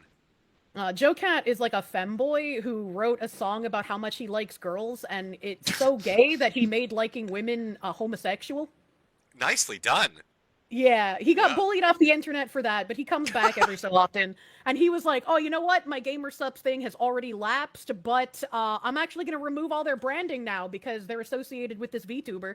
I was like, way to go, Joe Cat. Standing on principle. I'm going to be honest. I know that half of you guys are all sponsored by it. What is Gamer Subs? What is the product? Gamer Subs is like a supplement company, so they sell like caffeinated flavored powder that has a bunch of different I thought it vitamins was in it. I thought it was suppers, like gamer suppers. No. I thought they were sending well, you I mean, like meals. they sell ramen now, so I mean, you can have gamer supper. Oh, okay. I was like, I thought they're like, oh, gamers are so lazy they can't cook, so we'll send them food so they eat something that's not pure lard, Yeah, and that was the thing. this is like gamers eat nothing but, beef jerky steaks and ramen, so we're gonna give them vitamins that they need through this caffeinated powder. And they also sell non-caffeinated powder, for people who have like IBS and shit, so they can get flavored water.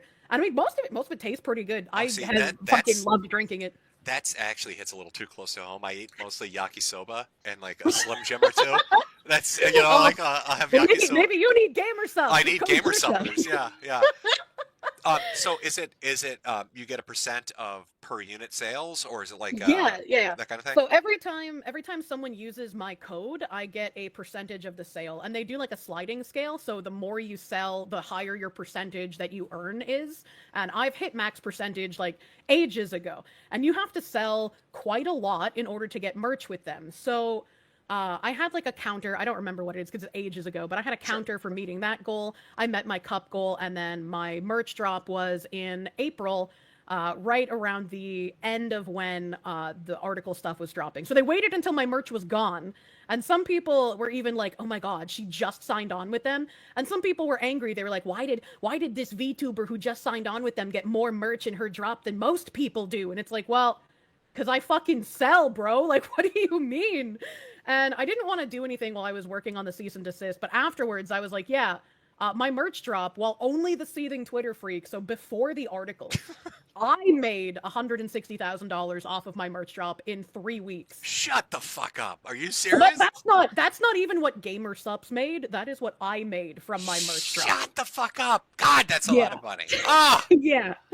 Yeah, so everyone was like, why won't they drop her? She's clearly a brand risk. And there's Oh like my there's God. a large YouTuber, like I think it's Solid JJ or something. Yeah. He had been making advertisements at the end of his video like, oh, this week's flavor is brand risk. I wonder why that could be. Maybe look up GamerSup's great replacement theory to figure out why. Ha ha, brand risk.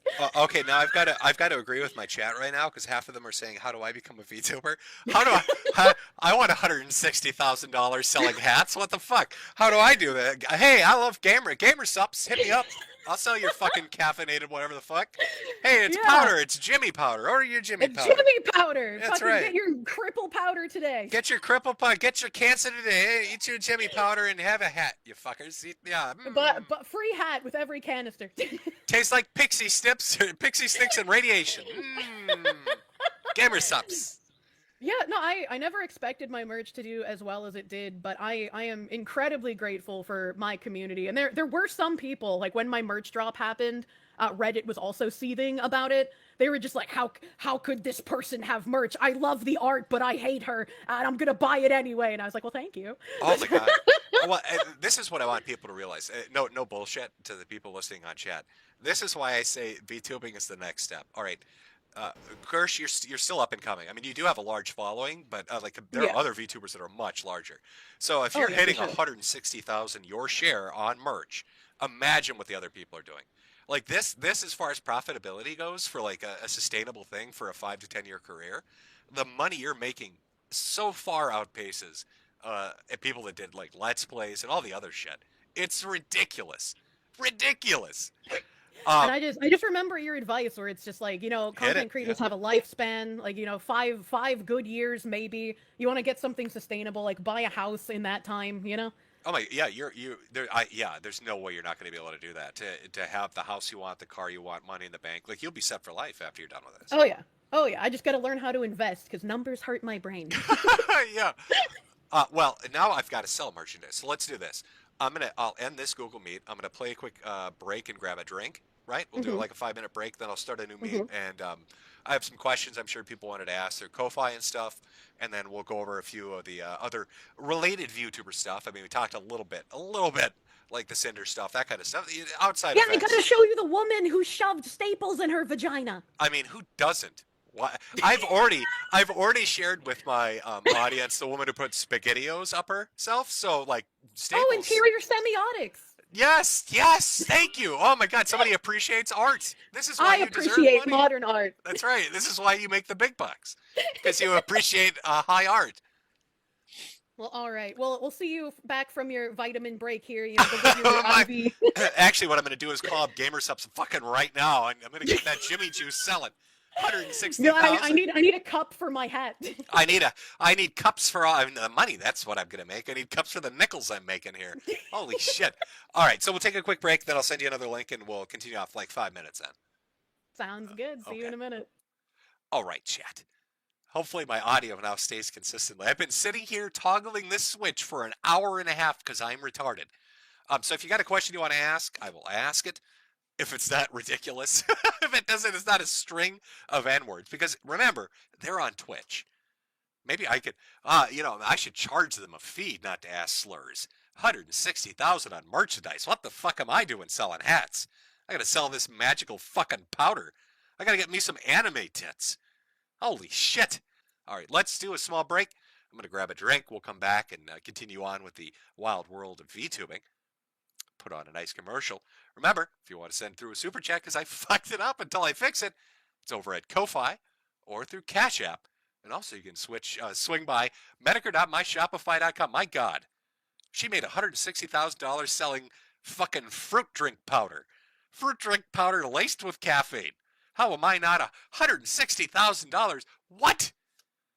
Holy shit. No wonder Josh hates VTubers. I'd hate him too. That's so much money. Oh, God. Oh, sweet Jesus. The jealousy's going through the roof right now. All right, let me put on my commercial here. Oh, my God. Oh, sweet Jesus, $160,000. How do you make that kind of money? Oh, I feel old. I feel so fucking old. By buying a goddamn American capitalist hat. Oh, gotta use that USA dollars to do it. Where are you gonna do that, you ask? Well, you don't really ask, but I'm gonna show you anyway. Fuck you. Buy a hat for your hat. For your hat. You gotta do this. Buy my hat. You gotta do this. Buy a hat for your hat. Oh. Holy shit! Oh, what a fucking beautiful ending to this. Oh, God, let me get a cigarette for this one.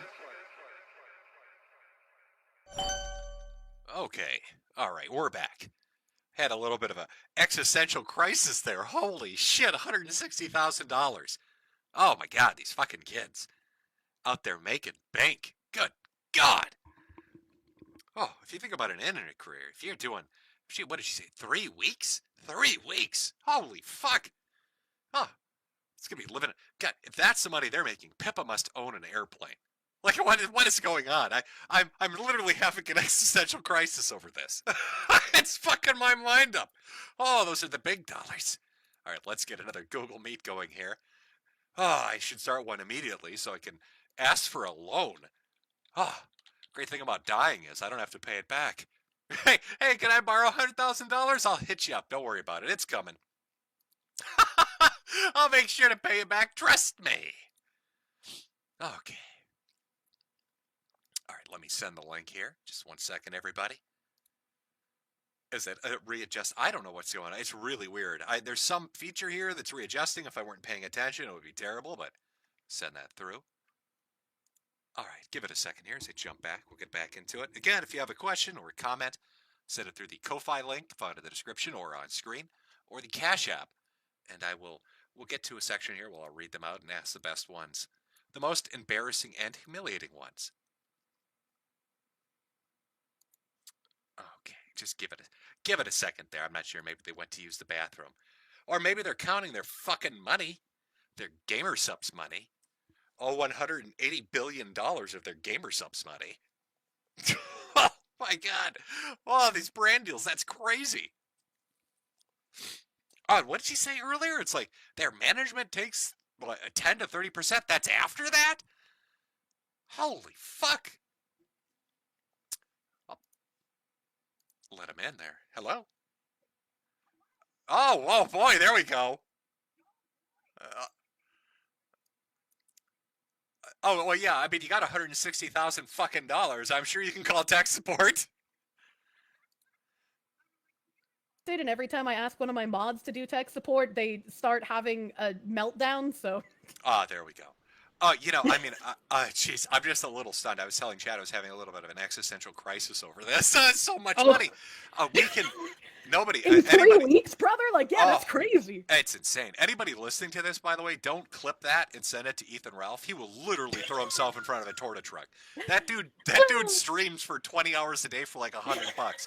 If he hears that you had 160,000 in 3 weeks, he will literally jump off a building. Well, I have nothing to do with Ethan Ralph. That's Gator's territory. All right, him and Kiki can figure that one out.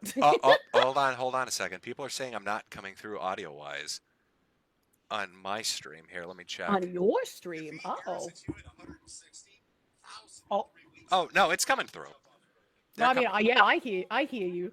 Okay, see, my wife literally ran downstairs. She's like, nobody can hear you. Fucking lying to me. Lie, I see you. You fucking laughing. Speaking of your wife, yeah. did she pull out the stint for you? Did she start you like a lawnmower? I have to know. Oh Jesus! So I actually had surgery scheduled on Wednesday. So I went in. They were gonna do the thing where they go with like the laser and blast the stones out. Yeah. And I get in there, and the guy. Oh, let me turn the audio off on the fucking stream. So the doctor comes in, and I'm getting ready. They're gonna, anesthetize me, put me out, and get ready for it and stuff. He's going over the CT scan. I'd seen my primary to get my pre-op checkup before this, and we're sitting there looking at the CT, and I'm like, the radiologist had said that one of the largest calculuses was like 7 millimeters. I said, but before they said it was 14. What does that mean? And my primary didn't know. So I'm sitting down with the surgeon. We're looking at it, and it's like a conga line. They read the CT, and it's like right at the bladder. And so he's like, Ooh. maybe we should just. He's like, I think it's actually like 3 stones. I don't think it's like one solid one. And he's like, do you want to give it another week? Um, and so I thought about it because when you're this bad, like if you have any heart stuff, just as a FYI to anybody out there, like even if you're in good shape, or you're active, it's a risk to get put under. So I sat and talked with him, and I was like, yeah, fuck it, let's wait a week and see what goes on. And so no, I haven't had any stents pulled out, and I haven't had the surgery yet. I'm trying to basically give birth right now. And I understand the psychology of women a lot better. I'll tell you that because this is fucking horrible. And I thankfully never had a kidney stone, so listening to you talk about it, hopefully I never get one. Oh, it's a lot of blood. It's so much blood. It's so much blood, and it hurts so bad. And I feel like a fucking emotional woman. I feel like a chick that's like ready to give birth. Like I'm the one screaming at my wife now. Like it's so bad. All I do is like I sit on the toilet pissing blood all day long, just drinking water obsessively. So I'm hoping that this gets out of me before next Wednesday, because otherwise they are going to have to do it. Luckily, the guy got really good, super nice guy, so he'll be able to go in there and zap the shit out of it. But yeah, he told me, yeah, we will have to put stents in, and he's like, most people just take. He's like, don't worry about it. He's like, I knew, some people like they take their boxers off and the string gets pulled, they don't even notice it and it comes out. How do you not notice it? He's like, well, we tape it down. Like there's a string that comes out. We tape it down to the outside of your dick, basically. And sometimes the tape gets loose and it gets caught on your boxers. You don't even notice. You pull your boxers off and out comes a stent. And I'm like, you're so full of shit. I was like, yeah, there's no way that's full of shit. There's no way that's fucking true. So, wish me luck, chat. You know what would help? It would help me get through this trying time. Buy my fucking hats. $160,000 over here. Come on. Buy a hat for your kidney stone. Oh my God, buy a hat for my rage at the fact that Gamer Subs has made you a millionaire. Oh. Well, let's not get too crazy, not a millionaire. But no shit, if you keep up the momentum you have, honestly, your career probably will last 5 years by the 2030, right? But I bet you will have a really nice house. You'll have a great car. You'll be set for life. I mean, that's got to be a great feeling. Car. I feel like spending tons of money on a car is a waste because like somebody else can crash into it and ruin it. Well, no, you get a great car that's reliable to last. Like I've got a car. Mine's 2014. It's got like 80,000 miles on it because I don't overly use it and I take care of it. That stupid fucking thing would last me another 10 years. I'm gonna buy like a 1998 Honda Prelude. How about that?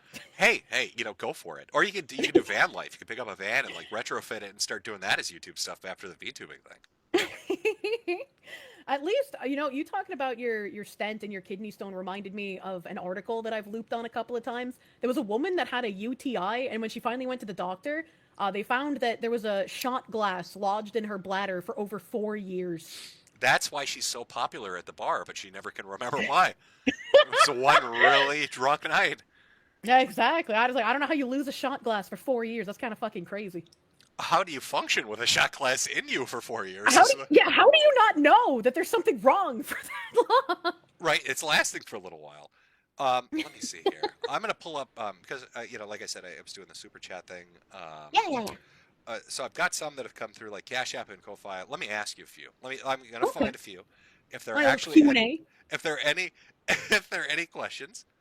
I'm sure half of them are like, how fat are you really? Oh, we got one from Colin.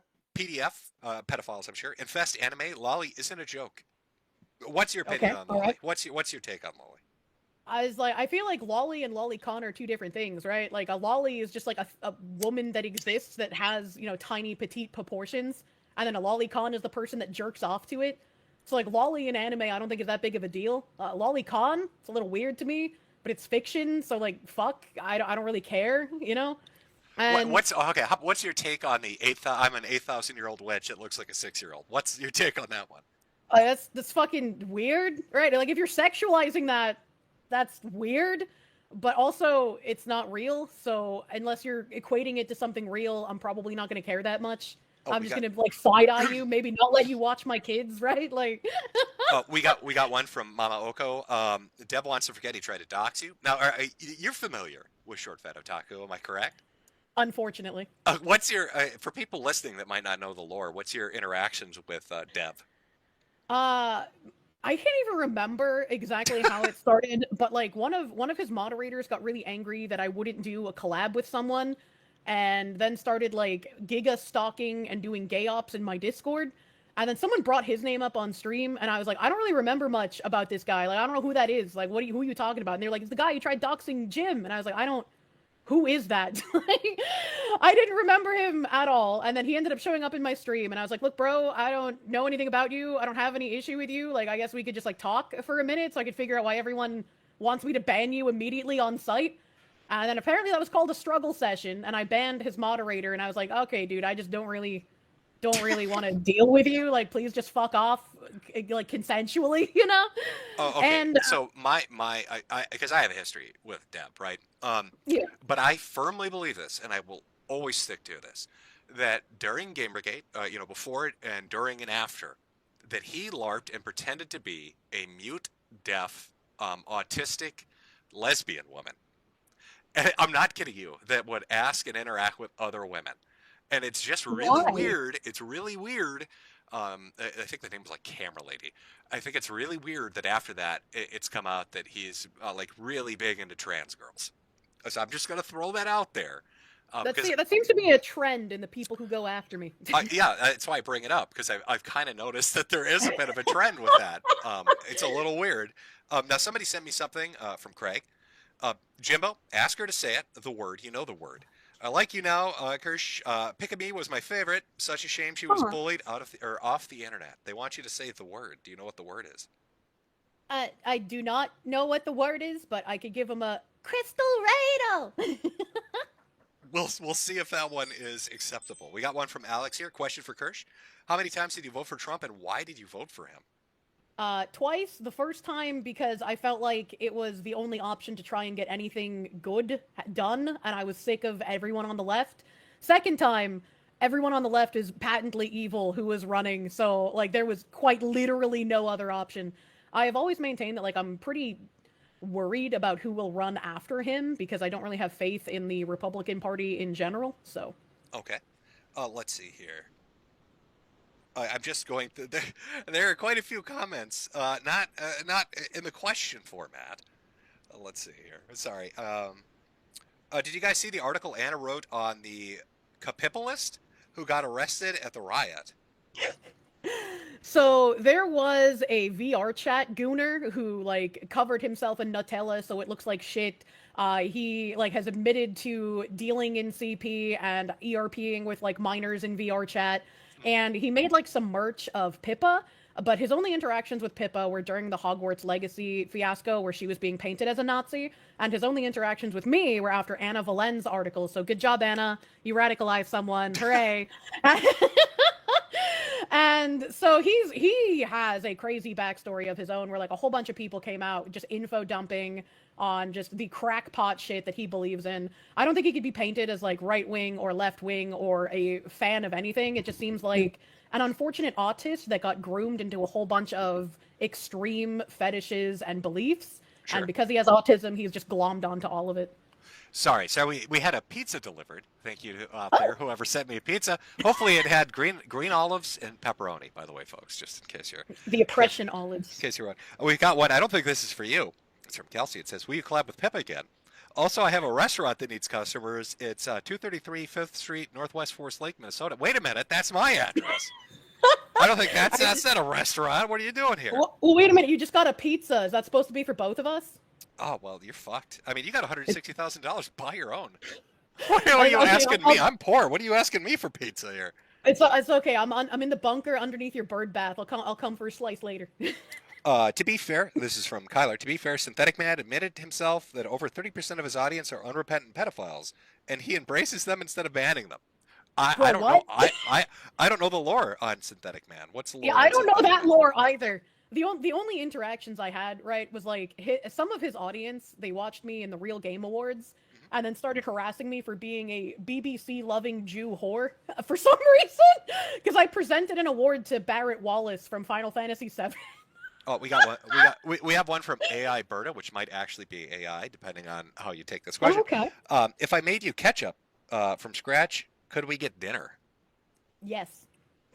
Well, there you go. Hey, you've got an in now. All right, I just wanted to throw a few out there, not to break the flow, but I know there was a couple other things you wanted to go over to talk about a little of the VTuber adjacent sphere that's going on out there with all the interesting comings and goings. What would you like to kick it off with? So I wanted to bring up, I think you would find Stapler Chen very interesting. So let me find my tabs on that and start sending you these images. Some of them are not safe for YouTube, so don't bring those up on stream.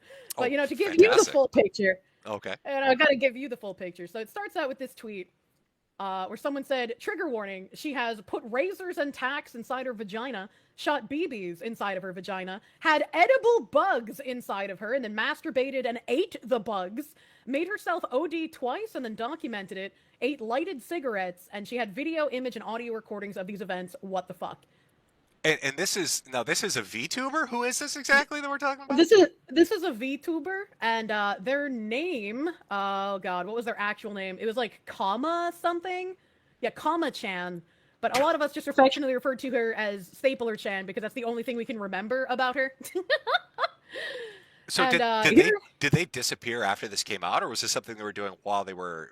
No, this was something that they were like doing and they were into, and like sometimes people would ask them to do these things on Twitter and they'd be like, yeah, sure, I love this shit. Holy and like shit.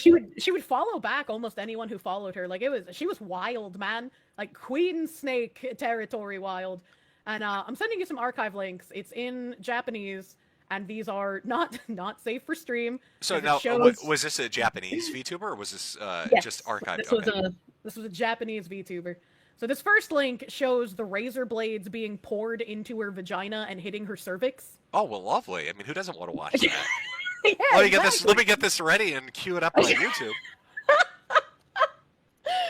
And then the second archive link shows the thumbtacks going inside of her. I don't know why you would do this. I don't know. Like, the only place I've ever seen thumbtacks inside someone is Queen Snake. So, like... Holy shit. Jav kind of goes crazy. It's Hold a on. little wild. Let me just... I'm going to change my stream here to kids only, and then I'm going to put the thumbtack picture up. Loud and clear for everybody. It's a bad idea. You think it might be a little bad idea? A little bit of a bad idea. Potentially a little bit. Potentially a little bit. I mean, you probably won't get banned because YouTube's okay with that, but... Oh, they love it. I'm sure they're huge fans of thumbtacks up the pussy. And this last archive link is the bugs inside of her.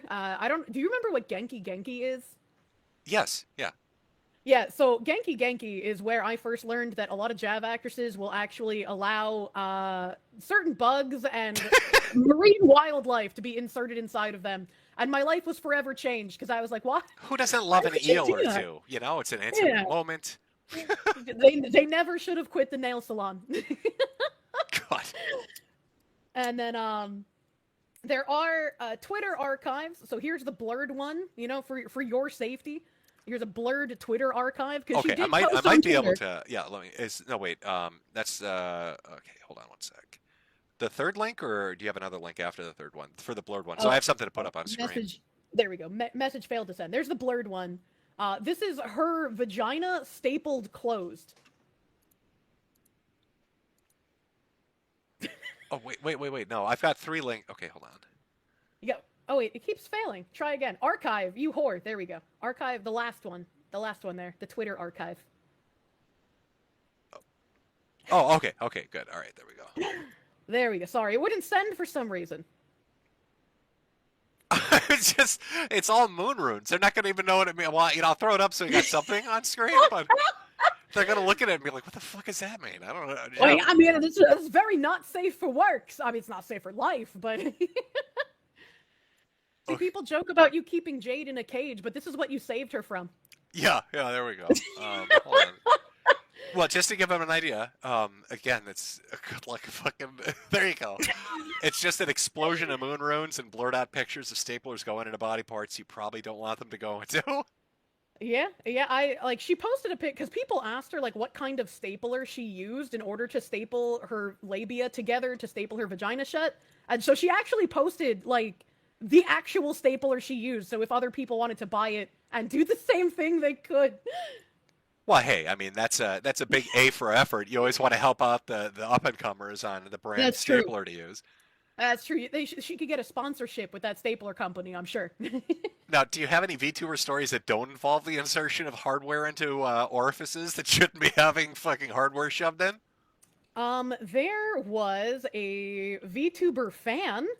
Let me see. I think his name was Kestraline or something. Mm-hmm. He was obsessed with a VTuber named Charlotte. She was a VTuber and an artist, and he ended up sending her an iPad and then telling her that he contributed her all over that iPad. And then she didn't want the iPad anymore because he had came Oh, on really? it. Who would have guessed? Obviously. Yeah, who'd have guessed? And the the owner of the Kiwi Farm sister site, the virtual asylum, his name's Proctor. Okay. He actually now owns that cum tablet. So yeah, it's a deep VTuber lore. Actually, you know what I am curious about? Because I'm sure eventually this is going to happen or get reported on happening if it's already going on. Are there any stories yet of obsessive fans, really fucking just shithouse crazy, showing up at your doorstep at 2 a.m. kind of shit that have happened? Yeah. There's a VTuber named Camilla, and she actually had somebody show up to her house and be real fucking creepy. So there are people that have done that. Thankfully, unlike Flesh streamers, we haven't had people come and set our cars on fire and shit yet. But it's still really creepy when people show up to your house. I had someone in the middle of the night yelling my name outside, and so I was like, that's weird. See, And I get people that show up and build me snowmen. They build I little want snowmen, that. Yeah, I would be okay if they built me a little snowman. Because I asked that because I know that happened to Tim Pool. He had somebody show up and start knocking on windows and walking around his house and shit. But he's been swatted a million times. Yeah. But I mean, you figure with how popular VTubing has gotten and how big the audience base is for some of the streamers that they're going to start to get really fucking crazy people showing up. I'm sure it'll happen eventually, but even with Flesh streamers, I see it happen more often with guys than with women, that people actually go to their houses. And I don't know why. When the women do have people go to their houses, it tends to be like that one streamer who had her car set on fire. They just go crazy schizo. But thankfully, we don't have too many stories of that because I want people to stay safe. During this entire Vice fiasco, yeah. I actually had death threats sent to me, and I talked to the police department. People were sending stuff to the police as well. So I eventually just left my apartment, and I've been hiding out in a bunker for about a month now. So Well, you could buy a mansion and hire personal security to sell a few more gamer supplements. That's true. Oh, I made my own website, so I'll be selling my own merch Oh, soon. hey, All self made, bro. that's a way to do it. You got to make that. That's a hat-funded economy. I keep telling people that. Exactly. I'll have to sell some hats too. Get in on it. Do you think the medium itself is actually kind of beneficial as far as security goes? Because like you're talking about like stalkers showing up to houses and stuff, but if you go to a convention, right, there's always a risk. Hmm. If you're like big and you've got a huge audience, right, I figure you probably got a risk. But with Yeah. VTubing, because you're digital representations, your animated avatars, you can kind of do that as like a teleconference almost. So you're not really there in person. It's more like a screen representation of you. Do you think that kind of adds like a beneficial element of security that you don't have to not only not worry about a stalker like kidnapping you, but you don't have to smell them either. Yeah, I mean, I think it's personally beneficial. Some VTubers will, cosplay themselves and go in person to the convention. Like they're fine with that. There have been like Offkai is a VTuber convention, and they hire very questionable people because the staff running Offkai are very ideologically captured progressive people. And last year they had a volunteer staff member who was like trying to pinpoint VTubers based on their voices. And one VTuber he actually was interacting with and like asked, some questions to try and figure out who they were. And when they were like, "You're acting kind of weird," he was like, "Oh, hey, here's your name. I know who you are," and was just being really creepy to them. And it's just like this is, I wouldn't want to give this con my information. Like I wouldn't feel safe. And they actually blacklisted me from appearing on panels because they said I made their staff feel unsafe, even though I would have been appearing through a screen. Really? Yeah. Oh, that's fucking bizarre. Yeah, it's very bizarre. Is there like I guess, I mean, when you're talking about like ideological capture, like I think of like Reddit. Yeah. I go back to that.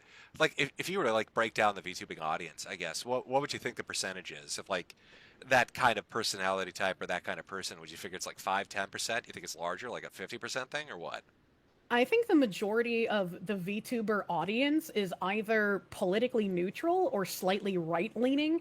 I think a lot of the talent in VTubing is either, again, politically neutral or left, like far left leaning.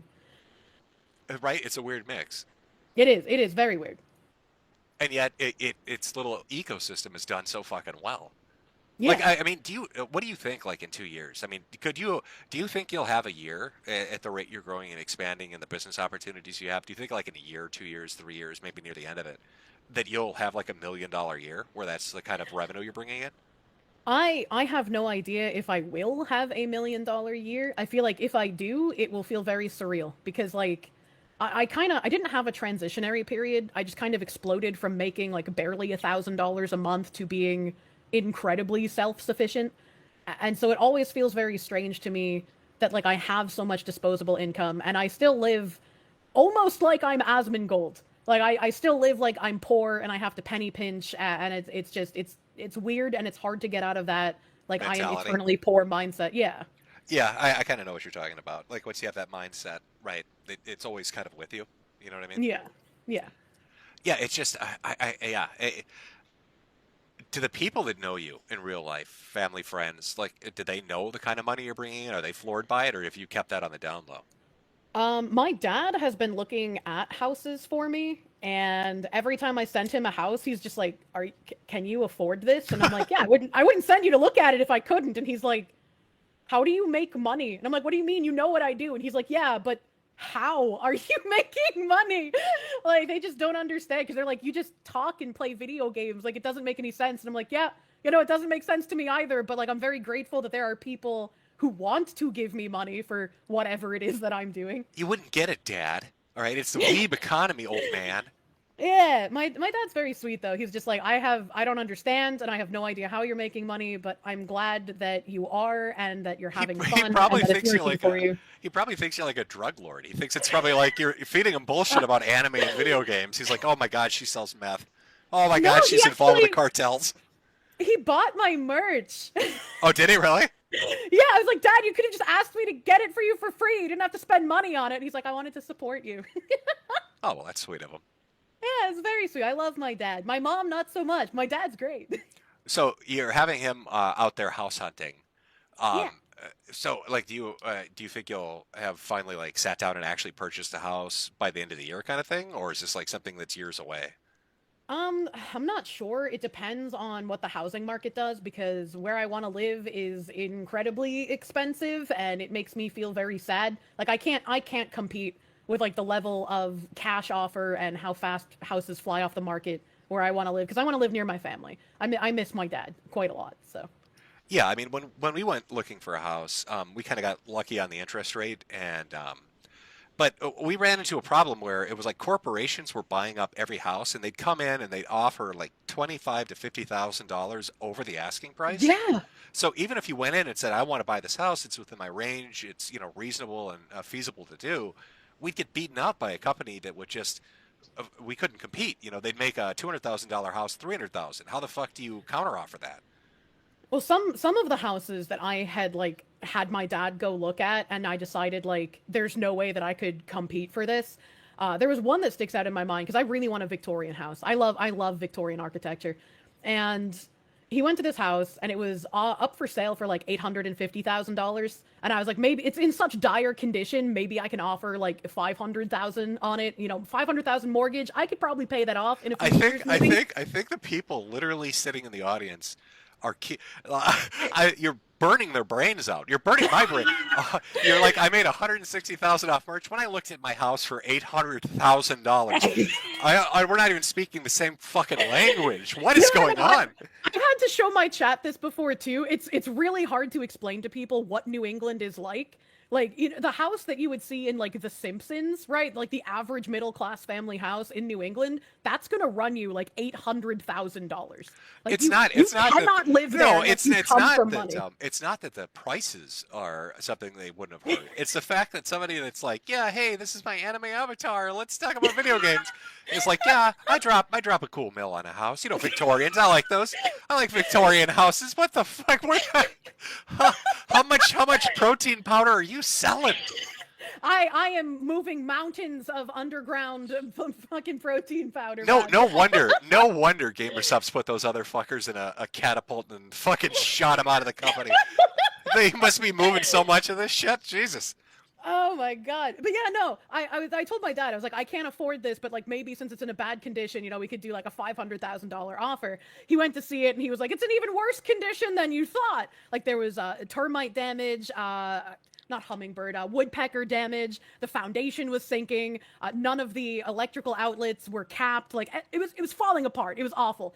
But every other house on that street had been sold and turned into a multifamily rental. Sure. So I decided like I don't think I can fight for this house because my realtor was even like I don't think you can get it that low. I think it's actually going to go for higher than 850,000. And so I watched it and it ended up going into a bidding war and it ended up selling for like $980,000. This like dire dump of a shack that needed so much renovation because somebody wanted to turn it into a multifamily rental. Oh Jesus, was the location that prime? I mean, was it a good like area that they could rent it out, or were they insane? It was like 10 minutes from the ocean, so like yeah, I guess it was a pretty good location. So I kind of want to touch on this if you don't mind a little bit. Like, Yeah. so we talked about facts and figures. You're talking about buying nearly $1 million house, which is just outrageous. It's great. I mean, that's great. That really is for you. But, you're talking about like kind of some of the money offers and stuff you're doing. I want to put this in context for anybody that's listening to this and thinking about, I want to get into VTubing because maybe I can make some money doing it. What would you say the average amount of viewers you get on just a typical live stream that you do is? Well, since I multicast, my CCV is combined, so we always Sure. combine what my CCV is. And I want to say I'm roughly like 3.3K across like Twitch, YouTube, and then occasionally we'll add Kick into there, which will push me up to almost 4K CCV. Okay. So let's go on the high end. Let's say 4,000 concurrent viewers, right? Yeah. And how many days a week would you say you stream? 4. Okay. So you have 4,000 viewers. You're streaming about 4 days a week. And you've For been 5 doing, hours minimum a day. yeah, so 5 hours minimum a day, 20 hours a week, right? 20, Yeah. 25, right? Yeah. But that's the kind of money, if you're consistent with it and you start to get an audience, that you can make with this kind of like show. I think people hear the numbers you're talking about. I want to like put it into context because they're probably thinking like, holy shit, does she have like 20,000 people watching? You're doing that with 4. Like imagine what you're going to pull in when you've got 20 watching. Well, like to also put things into perspective, I've built my brand basically around being authentically me. Like I don't have VTuber backstory. I don't have like weird lore. I probably overshare sometimes, but like, I'm retarded and I'm wrong about things and I just want to be like chill with my audience and like Well, talk about things that I yeah, find but interesting. I really want to put this into context too for people that would have watched me back in the day, or like Sargon. Like Sargon had a Yeah. much bigger channel, right? Oh yeah, When Sargon was you, huge. yeah, when you look at our Patreons, I'd be pulling in 3 to 4 grand. He'd be pulling in around 10 grand, and Sargon I think was at like 1 million subs at the time, right? So Hmm. it's kind of like it's almost shocking the amount of money you're making with this. It's a solid audience, don't get me wrong, but with the amount of people you have watching, like It is that's why I incredibly shocking. yeah, that's why I think VTubing is like I keep saying this because I don't think people are hearing me. If you're listening to this and you want to get into content creation, fuck in real life streaming, fuck making long form videos. They're great, they're entertaining. The money is what you're doing. It's what Kirsche is doing. It's what Pippa and all the other people are doing. That VTubing shit is so popular, and I really think it's just going to get bigger and bigger. And yeah, I really wouldn't be shocked if in a year or 2 years you're doing multi-million-dollar years. Like I wouldn't be shocked if you were buying a literal mansion because you're making so much money. I like to try and keep myself grounded. I don't want to think about, what if I make $1 million in a year? Because it's like what if everything comes crashing down tomorrow, right? What if something happens and like everybody just leaves and I have no audience? I don't know what could happen besides me coming out as like a devout Hassan ball washing communist, but like but, like it's something I worry about all the time, right? And especially with this like cancellation attempt, like if Sure. this were like you said, 5-10 years ago, that would have succeeded, right? Like I would have lost everything. So Well, yeah, I mean, so you throw your money into a savings account, a CD, to do some investing. You're right. You put it yeah. in a some alternative form or whatever you want to do.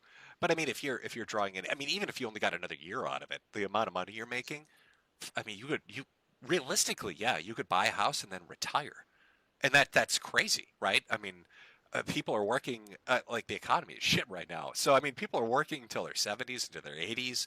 They're working at jobs that pay atrocious, amounts of money per hour, or they have no benefits, or they're getting fucked on hours, that kind of thing. So I mean, you're in like a really blessed position. You know what I mean? And Yeah. Oh no, I rarely recognize that. I talk about how I was in a good position in COVID as well, because like I didn't get the shot. I didn't want to get the shot. And even though I wasn't making like any money, I was making maybe like 200-300 bucks a month, maybe 500 if I was lucky in a good month. sure. And so like I was poor as fuck, but I didn't have to get the shot. I wasn't forced to. And I realized that even though I was poor as fuck, I was in a position of privilege because I wasn't being threatened with losing my job, losing my livelihood, not being able to pay my bills for not getting Are the you COVID telling shot. me you don't have a Fauci ouchie? I do not. I'm a pureblood. Now, for some reason, they think I have a Fauci ouchie. I don't, by the way. I don't. I never got the fucking shot. But I'm uh, surprised you were not forced to, considering your health conditions. no, they took the absolute opposite approach for that. Oh. There's this test they do to check like your immune response, where they'll give you I can't remember what vaccine it is. It's something they give like older people for like pneumonias or something. But Mhm. what they do is they do a test of your immune system, they give you the vaccine, and then like a month later they redo the test to see how you reacted. They were worried to even do that, even though it's like Oh wow. completely safe. But no, I was advised don't. You're, we don't know what the fuck is wrong with you, and we don't know why your immune system's dog shit. The last thing we want to do is fucking inject you with crazy shit.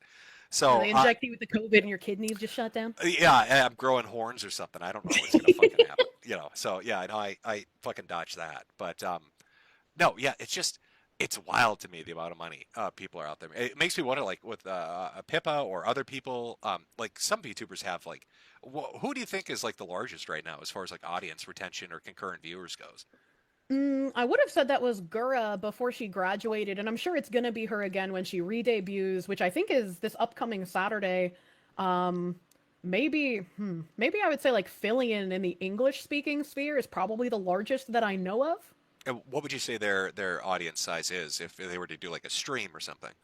I don't think she multicasts yet, so she's just on Twitch, and I think Sure. she gets between like 7 and 8 thousand viewers per stream.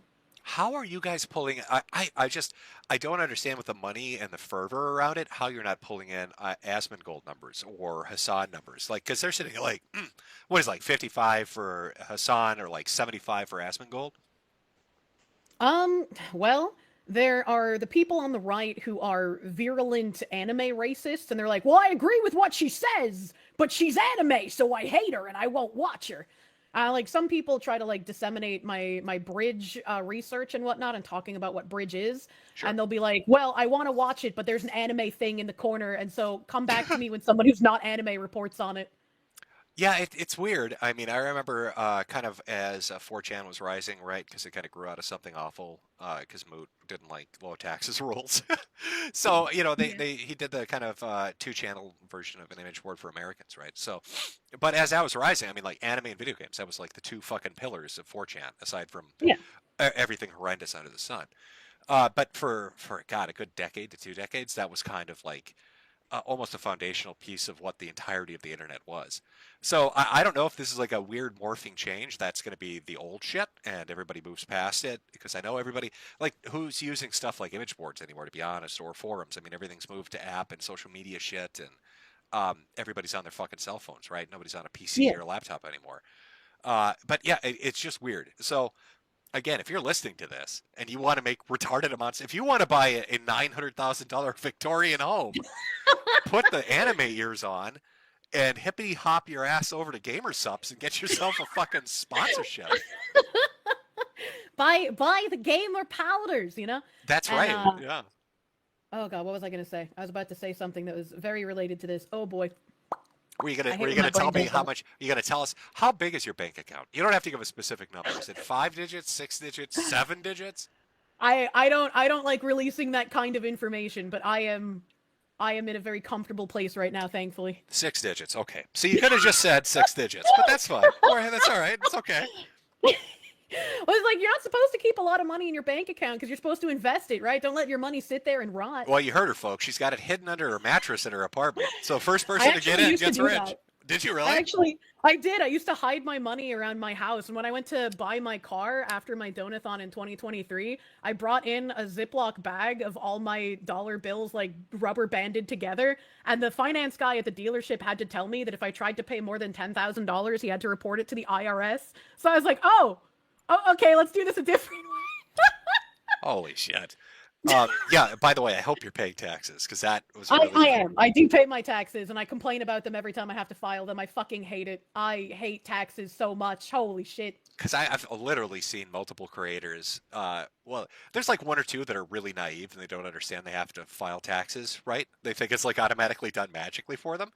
Yeah. But then there are some that it's almost like they're phobic. They're scared of it. Like they're worried to do it.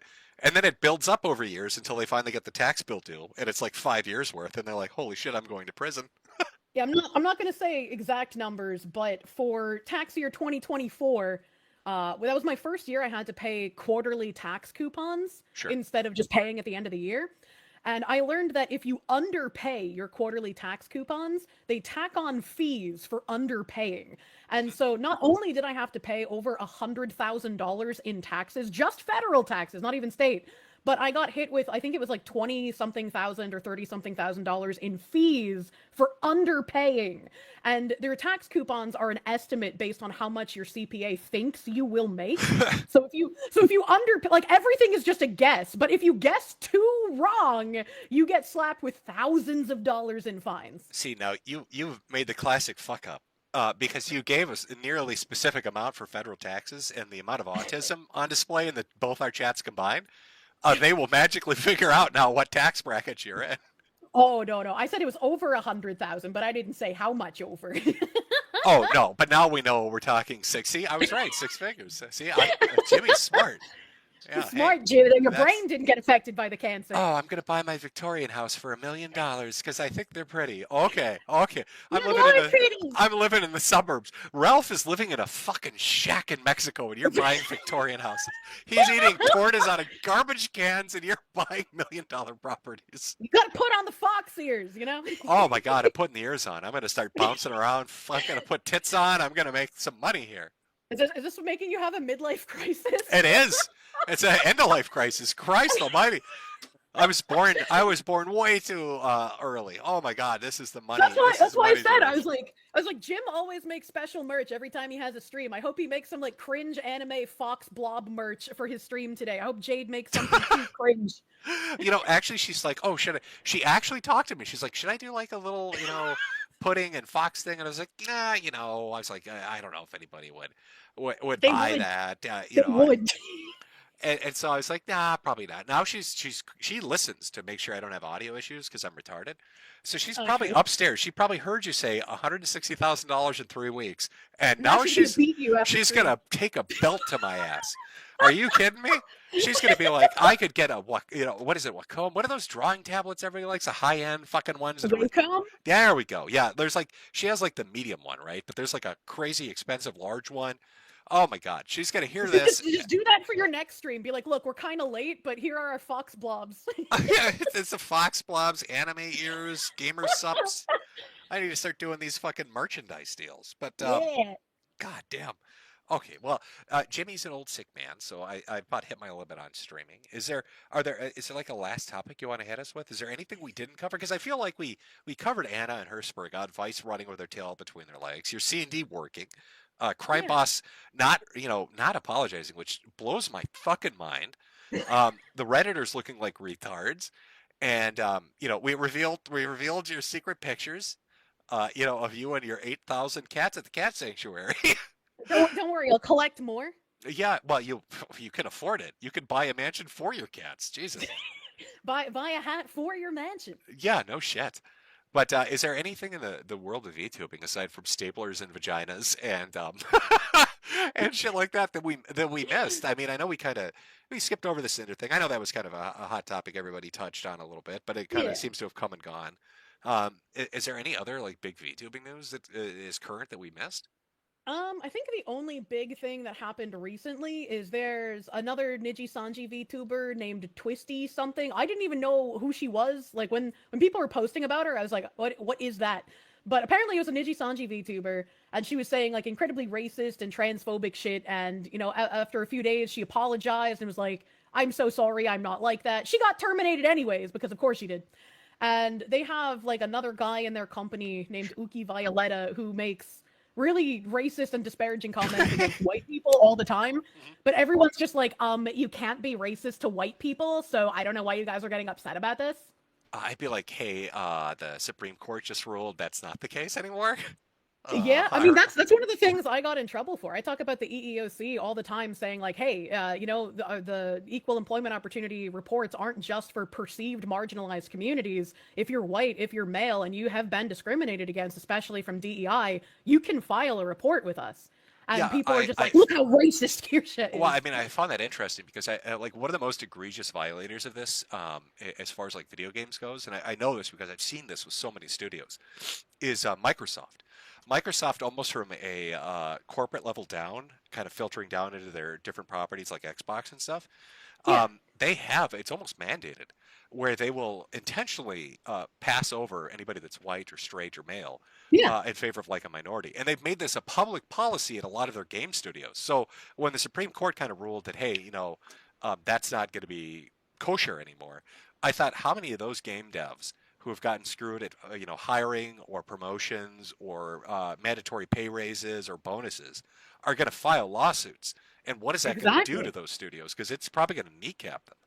Oh, absolutely. They're gonna have some fucking retribution coming. There were a lot of like the anti-woke YouTubers who were claiming places had like dropped their woke programming. They were dropping DEI. I know Robbie Starbuck was a huge proponent of like, look what I've done. I made these companies drop thing. Right. And because of my research into Bridge, almost every time he tweeted that out, I would quote retweet him and be like, actually, they didn't drop thing, and here's all the proof of how they didn't drop thing. You are lying.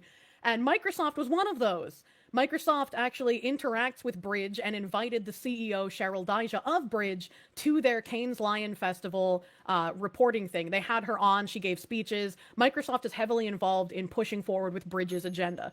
And so, like, there's a lot of people who want to tell you that like DEI is going away. And we have made some Oh, wait, wins wait, wait. against DEI, but Sorry to interrupt you. I heard a ding in the background from your end. yeah, yeah. Did you drop the bell to call your butler? I did Was drop my that what bell. You that know, was? That what was? that was Is Jeeves gonna come in and answer you in a moment? yeah, I actually have a bunch of himbo butlers in my bunker. They make me hand spun milkshakes. It's very nice. They clean your cats by hand, do they? Yeah, yeah, they So, hand brush my cats daily. okay, I just wanted to go.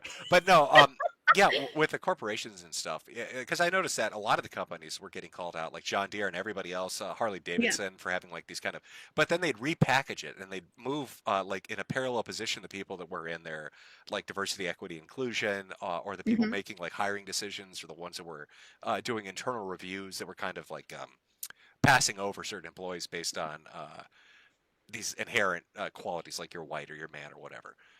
Yeah. So I think a lot of them were trying to shuffle it around and hide it. So I'm wondering if the Supreme Court thing's going to change it. But um, yeah, so we got a little lost in the weeds.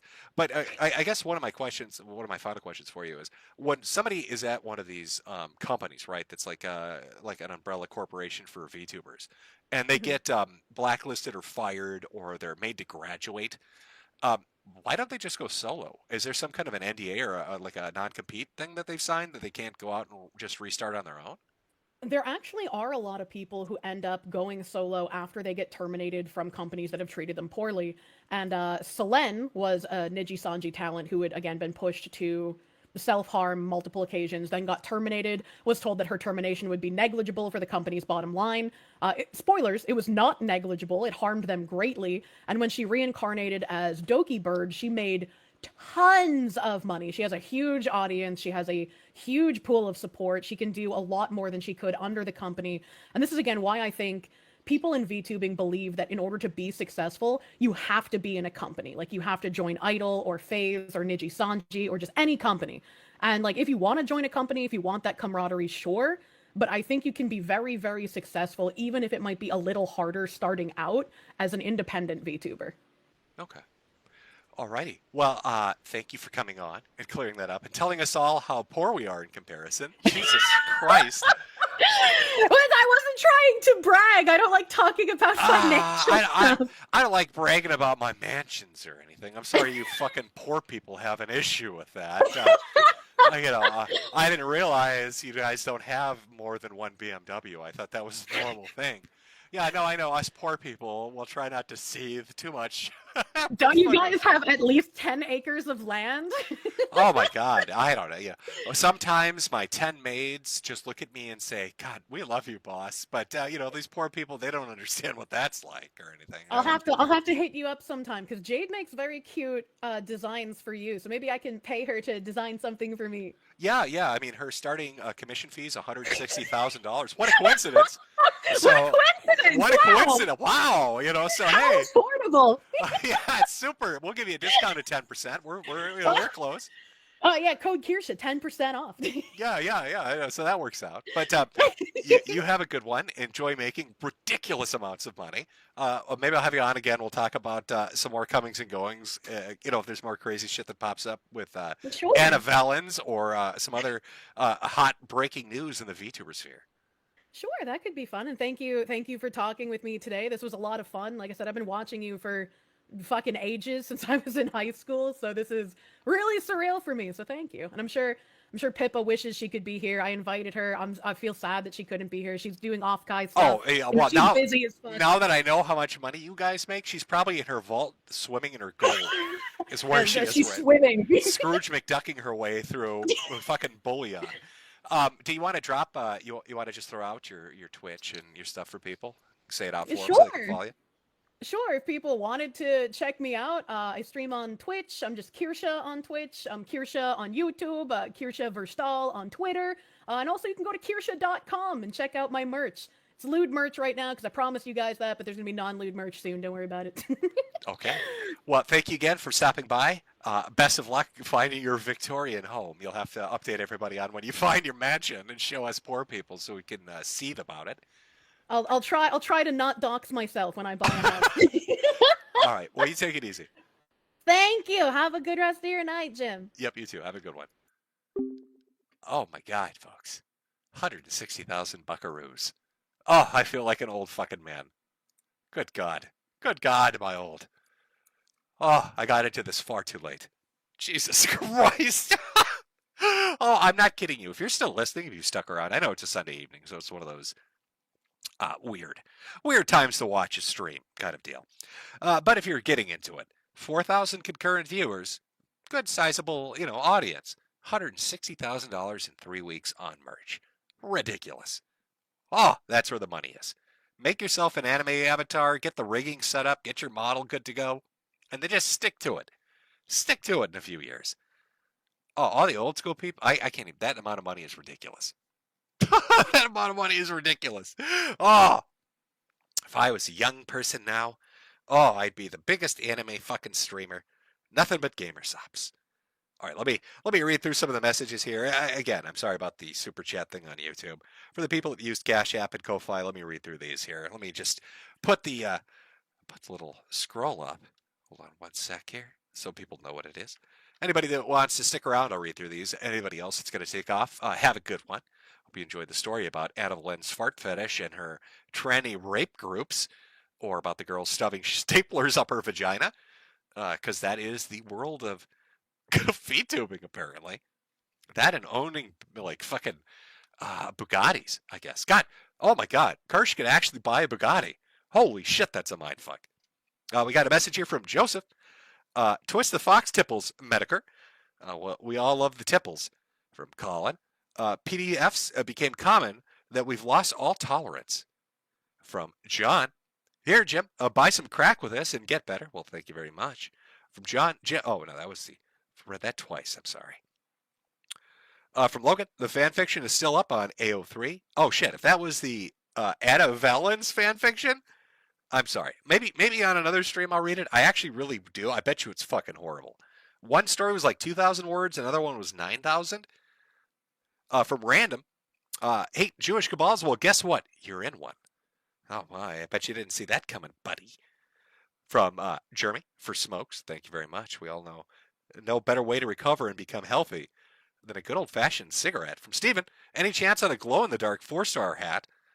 I don't know if they do glow-in-the-dark. Listen, I'm kind of at the mercy of the companies that make merchandise. Again, that's metokur.myshopify.com. Feel free to swing by and pick up a fancy hat or a nice t-shirt. Look at that. Oh, that's so pretty. Look at that. Brutal Americanism. Oh, Sweetie Squad fan. And Mars is ours. Everybody loves it. It's great stuff. But I'm kind of beholden to the companies that make it. I mean, it's all drop shipping. Well, it's not even drop shipping because the company actually ships it out themselves. So it's like a level below that. And I know like some people do merchandise and they have all these great options. But I mean, before this, I was using Teespring. Now I'm doing, Shopify and the people that do T-shirts for them. But I can't really do like super fancy shit. Maybe if I got like a ultraviolet printer, is that what that's called? There's one really awesome fucking printer out there. You put these cartridges in, it can do like it can print on any surface, metals, cups, porcelain, shirts. It can even like do like raised scale printing. It's really crazy shit. But I don't know. That's going to be expensive. I have to do it at home. And I'd probably poison us all. I don't even know what kind of fucking shit's in that paint. From Richard. For fuck a ketchup Ehor plushies make your own baby girl. I don't that plushie shit is like a road to embarrassment. Who was the guy that did plushies and it blowbacks? Is that how you say it? Blowbacks tried to do plushies and he had to hit a quantity of I think like 150 or 200 and he couldn't do it. And he was doing streams with huge amounts of people watching. There's no way I'm hitting the plushie number. I know some people have done it, and they've done it because they produce videos all the time, and they have the audience that can do it. But there's no way it's going. From Sean, Legend of the Galactic Hero is great. Any other epic anime recommendations? Solo Leveling, I guess. I mean, that's 2 seasons in. What is the one that I was actually looking forward to? And I can't even remember the name. God, it's burning in my eyes right now. So I'm a Spider, so what? I think that's the one where the high school girl gets isekai'd into like a dungeon and she's stuck as a spider, which sounds insane, but it was actually entertaining. It's mostly running around trying to survive. From David, much love from me and mine. Thanks, Jim. Well, thank you very much, David. From Mama Oka. To make Jim 100% better, well, of course. To Mr. Hatman, love your content forever, feel good. Well, thank you very much. From K-Score, long live the hat salesman. Well, we all do love a good hat. From Cameron Berg, I hope you're having a good one, Jim. Well, thank you very much, Cameron. From Alexander, sending me $10 for candy. Not really much of a candy guy, I'm going to be honest. I do like Halloween. It's a fun holiday. But as far as eating candy, I guess maybe like a what do I even like? Rice Krispie bar, Kit Kat bar, maybe some Reese's Pieces. It's more like a once a blue moon thing. From Jeremy, brutal Americanism. Well, we all love that too. Let me hop over to Ko-Fi here and see what we got going. I'll read through these. 1 second here. Let's refresh the page. From Idle Bunny, who will you be bringing on next time?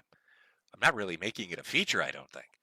I don't think most VTubers know who I am, but I don't know. Let's see if we can make it a thing. I should bring them on just to ask how much money they're making, so I can seethe about it more. $160,000, $800,000 Victorian home off of wearing anime ears? How great is that? Oh, you have to be honest now.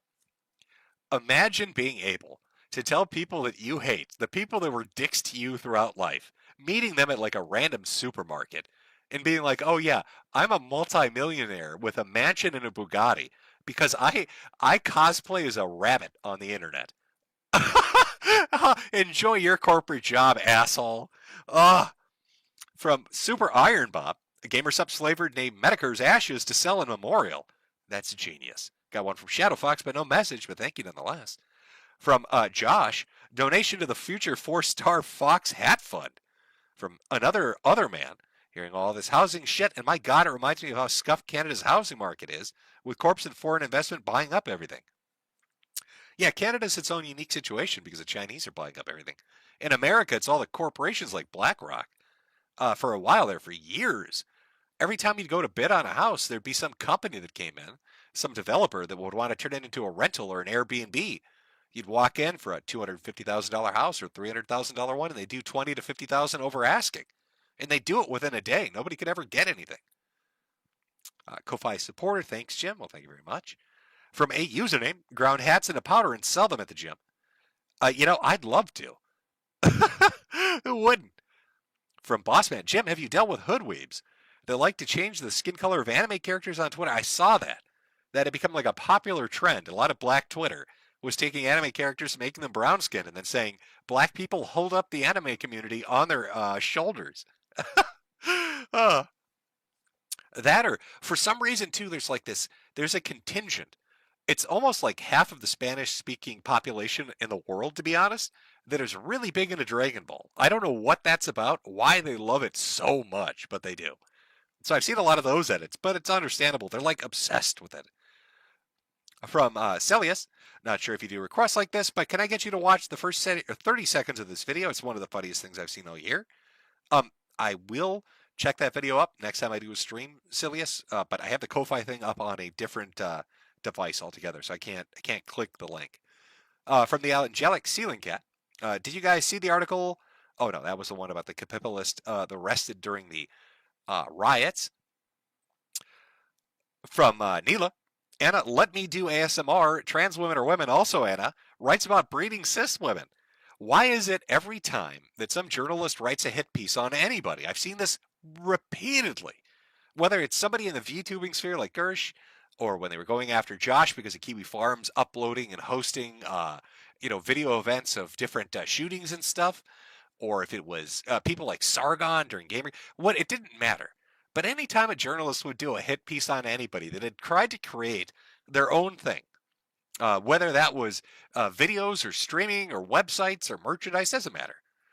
Every time they would write those hit pieces and deride that person and go after their audience, it always turned out that journalist had the kinkiest, most fucked up shit somewhere in their fucking profile. And they almost would brag about it like they were untouchable. Like it had never occurred to them that they're bizarre. The weird shit they're into makes everybody do a double take. For Mental Crash, hey Jimbo. My friend Blacklight is undergoing surgery to donate a chunk of his liver to his mother. Can you help me wish for universal survival, but also reminded me he has a micro penis?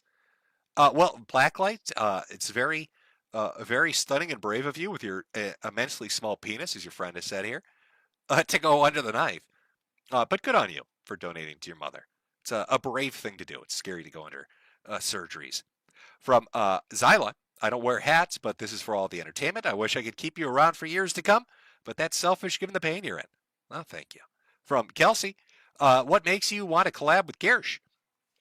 Well, I saw, like I said, for about like the last month and a half, it was really fucking weird. Because for like, I say a week, right? A week straight, I started seeing people tweet saying that it was the typical shit. Oh my God, they're a neo-Nazi. They're terrible. That kind of stuff. And I figured it was just kind of faux outrage. It was just the flavor of the week getting pissed off. But then Vice started releasing articles, like going after their sponsors, going after their streaming platform. And it just seemed really fucking weird because I couldn't. That's why I asked during the stream. I was like, what do you think started it off? Because it seemed to come out of left field. You had this group of people complaining, and then all of a sudden, here comes a media outlet to try to just smear them. And I know that they promoted this shit out of Crime Boss. I mean, that was like every day. And they were doing PR for them on a level I've never seen before. Just shilling the shit out of it. And then they just stabbed him in the back and walked away. And I thought it was so fucking weird because it just came out of left field. And then all of a sudden, within the span of literally a half a day, all the articles disappeared. The journalists responsible fled social media. All the Redditors that were really riding their ass got outed as being like the most degenerate fucks you've ever seen. And that was it. It was over. And I found that really fascinating because you have to understand, like, the majority of time that I've been on the internet, the majority of time that I made videos, for a good decade, all I ever saw were people getting their shit pushed in and it never being able to be recovered. Once the mainstream media, once a journalist, once a large mob of cancel culture fucks had fixed sights on you, you were done. There was no coming back. You could not fix it. And that's the shit that was over our heads, like the sword of Damocles. Do I get big enough to attract their attention, or what am I doing here, kind of thing. But to watch Kirsche turn it around was kind of amazing, and to see how quickly it stopped. Like once they said, "I'm not taking your shit," and I'm gonna come after the journalist, it just stopped. So that's what got my attention. That's why I found it really fucking entertaining. Because it is nice to see that position and that power they wielded is gone. I don't know if you've noticed this, but you can go on Twitter, X now, right? And you can talk shit about Keffels and Trunshine, and your account won't get taken down. Keffels was going after Josh and Kiwi Farms really hard. And they started posting like his family's information. And Keffels, the piece of shit they are, the con artists they are, started posting information about Josh's mom. Like it had something to fucking do with their argument.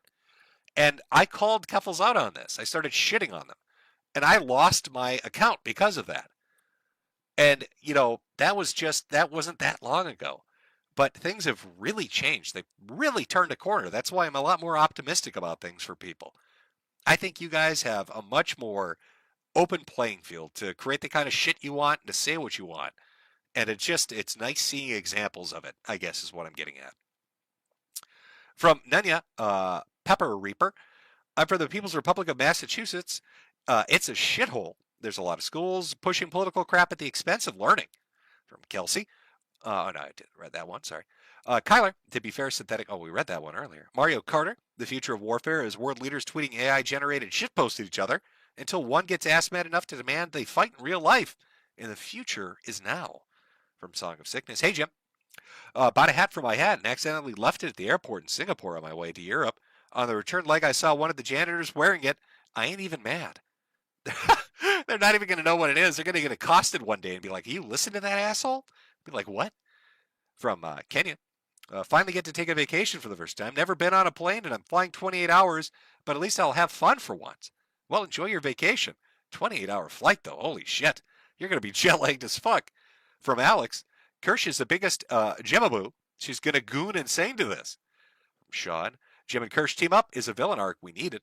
From Geeky, hey bro, glad to see you so often. How do I wear the Bully of the Week jacket without getting stares? Moon Cricket sweater's even harder to wear. You just gotta act like you're not wearing it. Just put that shit on and walk right. Just don't even give a shit. You gotta have the swagger in your step. From Uncle Hall, before we start the Kirsche collab, do you think that the Iran strike proves we live in a furry-occupied government and that it was actually retaliation for Kiro the Wolf? Well, that is true. It was Iranian super hackers that got the zoophiles busted. Maybe, maybe they've infiltrated the American government and got those 3 strikes to go through. From NPC, hello Jim. I want a show for my friend Maddie for NiceCrew.tv. Basically, it's a less gay version of Rumble. Give it a shout out or shot someday, Hatman. By the way, why the hell is Gaff spying on you? Gaff is spying on me. Using Post, heard it from Rand's stream, and it's quite creepy monitoring your user activity. I don't know. You mean he's following me on Twitter? Maybe. I don't know what's creepy about that. Maybe he's looking for updates. You've got to remember the group of guys that swatted me, right, is connected to the same people that hacked and went after Chudbuds and Claire, and also tried to hack and go after Post and Graph. And so for a couple days there, I was actually posting updates about that because the Department of Justice sent me letters repeatedly, like week after week, about the progress of the trial because I was in their, what is it, like the victim notification program or whatever the hell it is. So that's more than likely why. Because these people fucked with a lot of people and now they're all going to prison. From the Clamshell, Turtle Shell Foundation, from Josh Sketch. She's still on, and if you haven't covered it yet, I want to ask you and Kirsch's opinion on the Cinder situation 2 months back. Yeah, if I'd seen this, I would have asked a little more in depth. We kind of touched on it a little bit, but not a ton. From Evenshade, you know, Jim, gotta say it's pretty rude of Kirsche to cuck Pippa like this.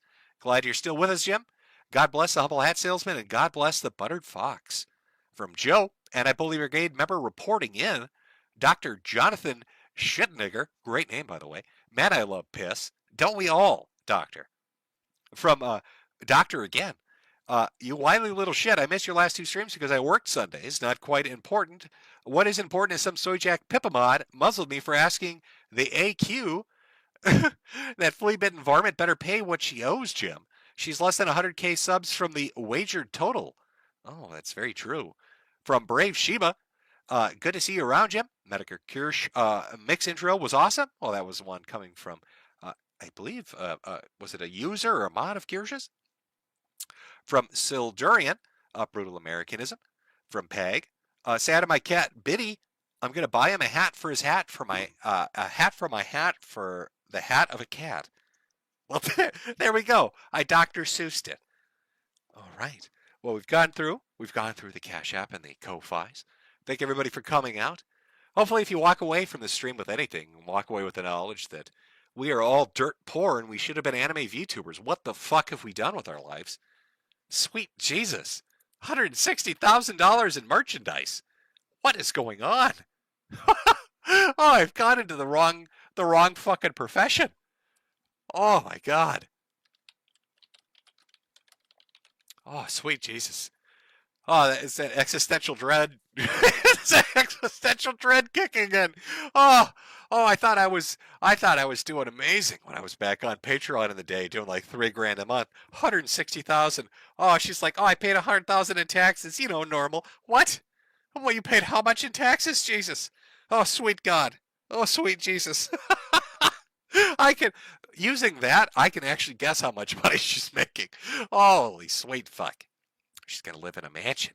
Oh, yeah, I'm not even kidding. If she's that well off, Pippa owns an airplane. Pippa owns an airplane. You know, Courtney talked about buying his wife. No, Pippa owns an actual fucking jet airplane with her own pilot. The Pippa pilot that flies her around. She fucking jet hops from city to city with a Pippa pilot and her personal aircraft, the Pippa plane. I'll probably brand that and sell it as a Gamer Sup crossover or something. Sweet fuck. Oh my god, this is fucking me up so much. You know what we're playing as the outro? My fucking merchandise commercial. That's Metokur.myshopify.com. For the love of God, buy a hat. My wife is gonna literally beat the shit out of me when she hears how much money. Oh my god, I'm never gonna hear the end of it. Buy a hat for your hat so Jim doesn't get beaten. Remember, I'm a dying man. I can't take a beating from my wife. For the love of Christ, buy a hat and have a great week. By buying a goddamn American capitalist hat. Oh, gotta use that USA dollars to do it. Where are you gonna do that, you ask? Well, you don't really ask, but I'm gonna show you anyway. Fuck you. I'm gonna show you anyway. Oh, look at those hats. Quality fucking hats, ladies and gentlemen.